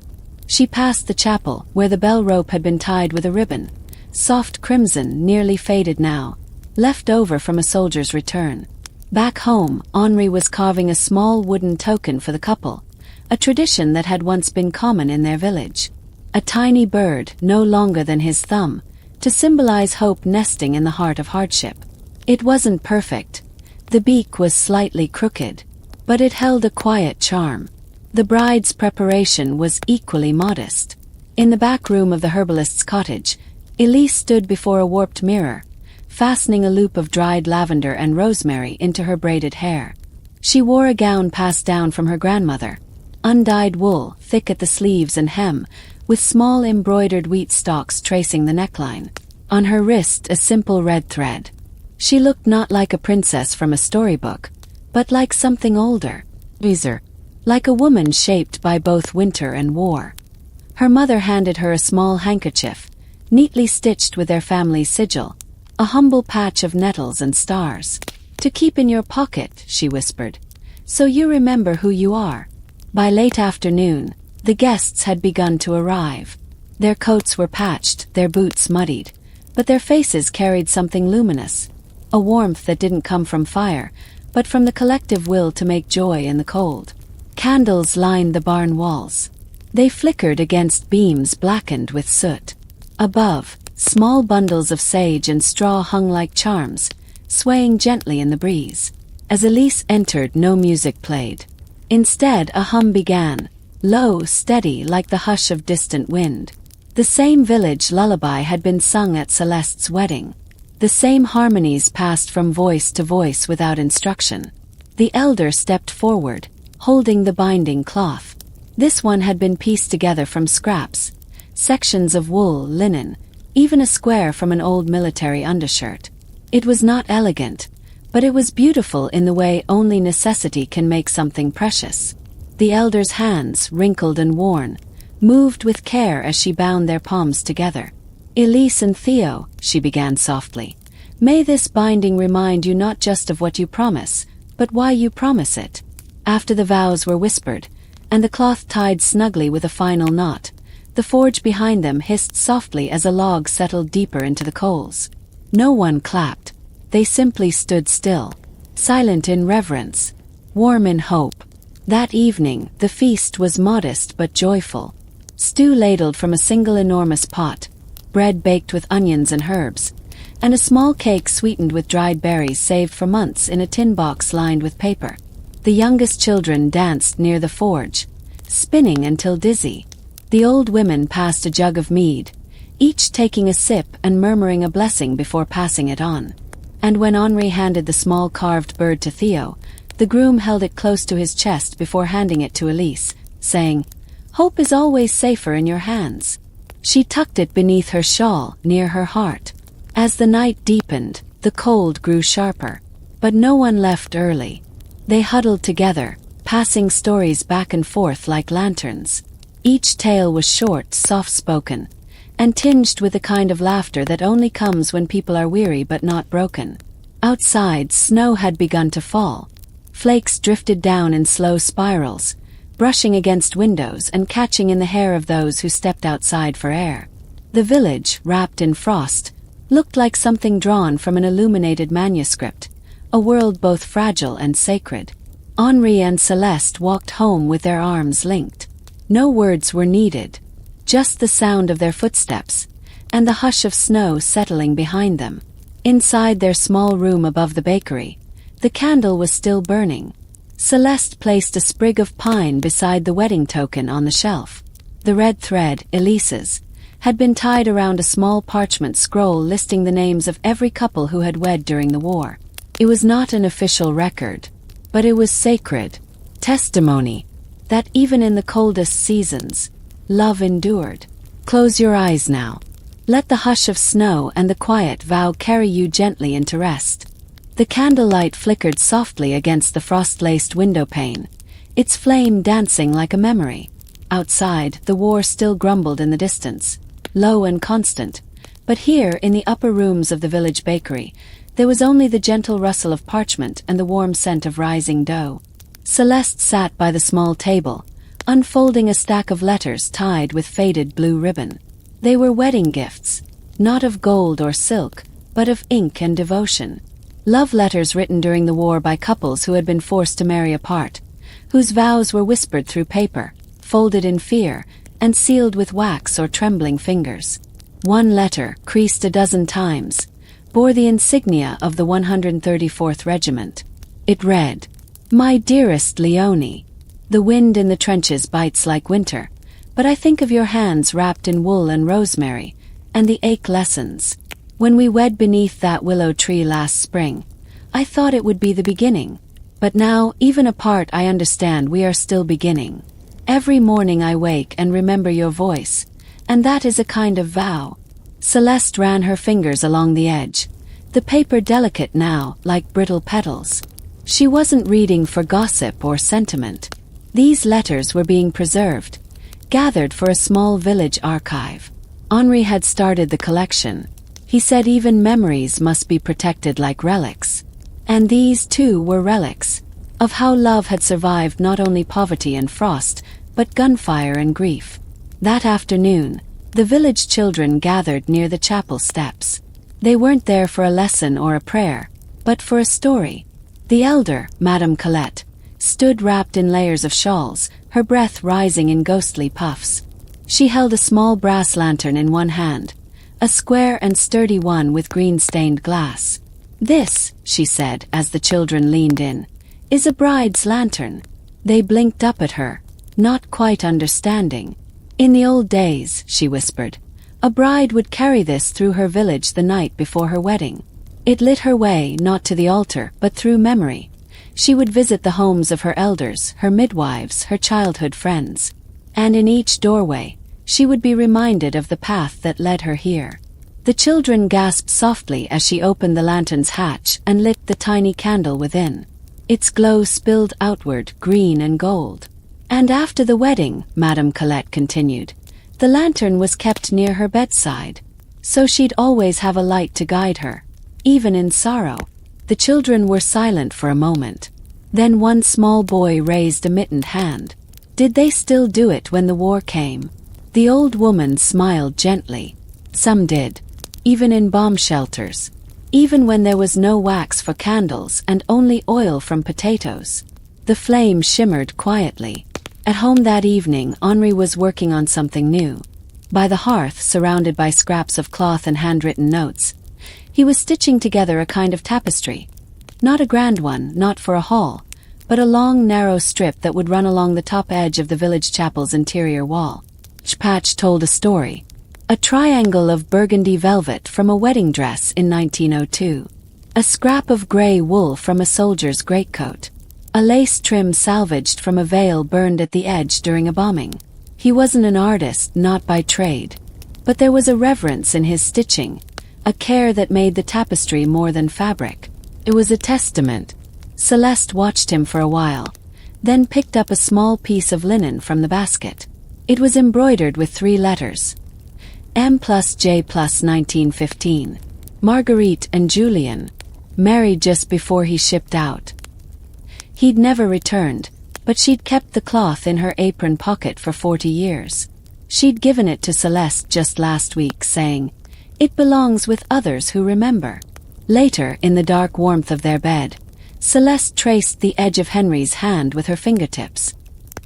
He turned to face her, his eyes heavy with sleep. "Do you think it matters?" she asked quietly. "What?" "That we're remembering all this, writing it down, sewing it together. Do you think anyone will care years from now?" Henri smiled faintly. "Maybe not everyone, but someone will. Someone who wonders what love looked like when the world was broken." Celeste leaned her head against his chest. "And we'll tell them." The candle burned low. Outside, snow had begun to fall again. It softened the sounds of the village until only the creak of roof beams and the sigh of wind remained. In the morning, the bride's lantern sat on the chapel step once more. Not for a wedding this time, but for remembrance. Madame Colette had placed it there before sunrise, beside a small wooden sign that read, "This is the light that outlasted war." And below that, in smaller letters, "It burns for every vow kept, every hope endured, every love not lost.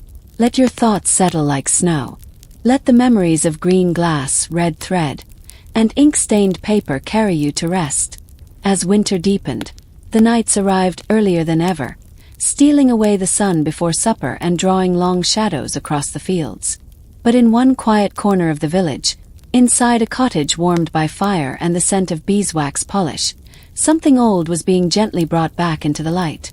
The wedding chest. It had sat at the foot of Celeste's bed since she was a girl, its corners softened by time, the carvings on its lid faint with age. Its hinges no longer creaked but sighed when opened, as if the chest itself remembered the hands that had once fastened it shut.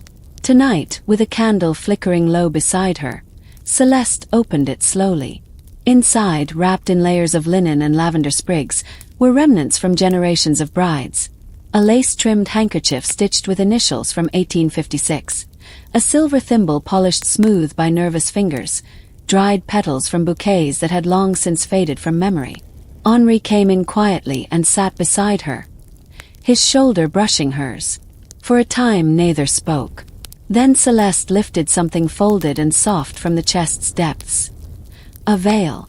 It was simple, ivory netting edged in thread no finer than spider silk, but when she held it up, candlelight spilled through in a golden mist. "This belonged to my great-grandmother," she said softly. "She wore it when the river flooded the village and the wedding had to happen on the hillside." Henri reached for her hand, not to pull her back from the memory, but to follow her into it. They sat together, surrounded by generations past, each item in the chest a whisper of vows once spoken, of promises kept even when the world faltered. In another part of the village, Madame Colette was humming. She stood by her kitchen hearth, stirring a pot of broth as twilight gathered at the window. But it wasn't the warmth of stew or the creak of wooden beams that filled the cottage. It was her melody, an old wedding tune, one scarcely heard anymore. Long ago, before written sheet music, songs had passed mouth to mouth, like prayer and legend. And this tune, soft and lilting, was said to calm not just hearts but entire gatherings. Colette hummed it now as if someone else had requested it. Not for a ceremony, but for memory. Behind her, on the kitchen table, lay a parchment list. Names of couples wed during the war. Some still lived in the village. Some had moved away. Some had never returned. She had written them down with the care of a midwife recording births. Not just names. Blessings. Weather. Even what was served at the wedding suppers. Honeyed parsnips, barley cakes, thin cider. 'Cause someone had to remember. And because remembering was a kind of keeping. The following morning, Celeste walked to the village hall with her veil wrapped safely in her shawl. Henri followed, carrying a wooden box tucked beneath his arm. Inside the hall, others were already gathered. Neighbors, elders, young couples with curious eyes. They'd come not for an event, but for a quiet gathering called simply offerings. On a long table, covered in white cloth and lavender sprigs, lay wedding artifacts from homes across the region. Some old, some faded, all beloved.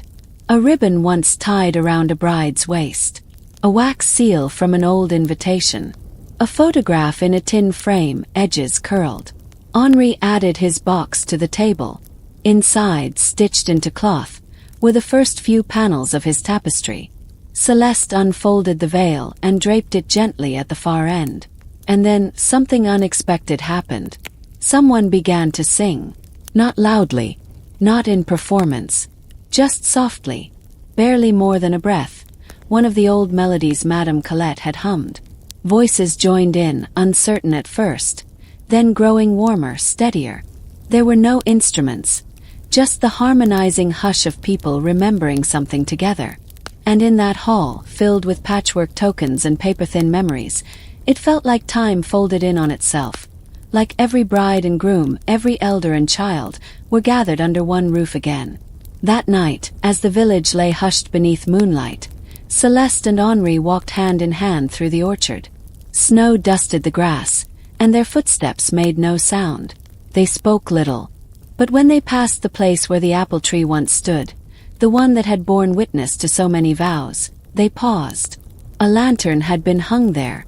No one knew by whom. Its glass was fogged, its candle small, but its flame danced brightly in the cold. Henri lifted Celeste's hand to his lips once more. No words, just the promise that some traditions, once lit, would never be extinguished. Let your thoughts now soften. Let the hush of old melodies and the scent of lavender lull you to peace. The veil has been folded, the chest closed for now. Rest easy now. We've arrived at the quiet closing of our tale.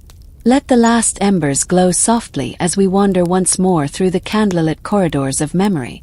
Winter gave way to a hesitant spring. Not the kind that bursts open in color, but one that tiptoes in, soft, unsure. Thaw in the soil. A drip from the eaves. A robin's song so tentative it might have been a sigh. And with it came the letter. Not one bearing grief nor orders, but one with a new seal. Red wax marked not with a sword or helmet, but with a quill and sprig of olive. The war had ended. The words were few. It is over. You may come home. Henri held the letter in both hands, but it was Celeste who wept, her tears falling like late snow onto the kitchen table. Not because of sadness, but because relief can be heavier than sorrow. The village was slow to believe. Signs of peace arrived like petals on a breeze. Bits of news, returning boots, a store of sugar sent from the city. The church bell rang with a note it hadn't dared use in years. Joy. People began to repair what they'd left unfinished. Garden gates were mended. Loaves grew rounder. Laughter stopped sounding out of place. And weddings began again. Not as grand affairs. Not with silks or fanfare. But with meaning. First it was only one couple. Then another. A slow trickle of brides and grooms who chose to begin again.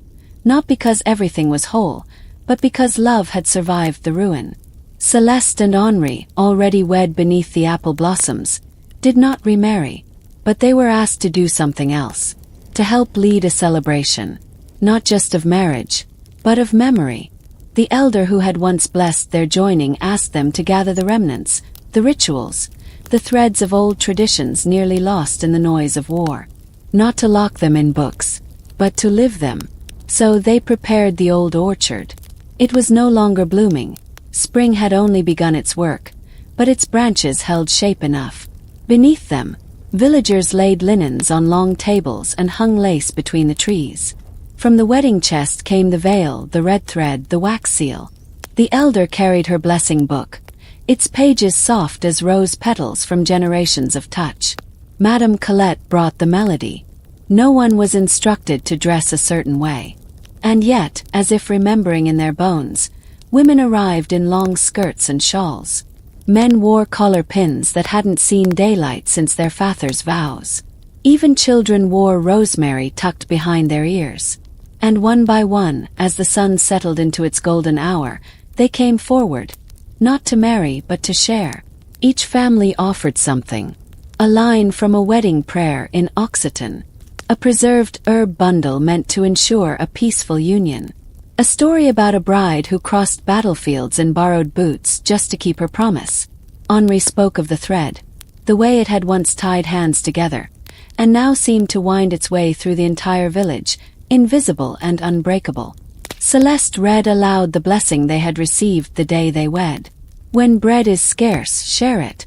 When warmth is needed, give it. And the people joined her voice, softly, like the hum of bees returning to a long silent hive. Later, as dusk deepened, lanterns were lit, not modern ones but handmade, their glass smoky with age. The children carried them, weaving through the orchard as they sang the old melodies. Some had learned only the day before. Others, it seemed, had known them always. Henri and Celeste sat on a bench carved from old applewood, their hands still wrapped in the memory of that coarse plum-colored wool. Around them, the village didn't just recall old wedding traditions. They embodied them, not in pageantry, but in presence, in how the bread was broken and passed, in how everyone made room for another on the bench, in how, despite the years of loss, the sound of a single fiddle could still coax joy from the weary. And as the final lantern was hung in the tree, its glow warm, steady, a hush fell over the orchard once more, not for sorrow, but for reverence, because they understood now. Medieval wedding traditions had not survived through preservation alone. They had survived because people continued to love through hardship, to gather even when scattered, to speak vows even when unsure what tomorrow might bring. That was their power. And now, gently, that power was passed on. So close your eyes now, dear listener. Let the echoes of laughter, the scent of thyme and rosemary, the warmth of soft woolen thread, carry you. Let the lanterns sway gently above your dreams. And as you drift, know that even in the darkest nights, whether medieval or modern, love finds a way to stay lit. Until our next story, sleep peacefully, and remember the promise of morning.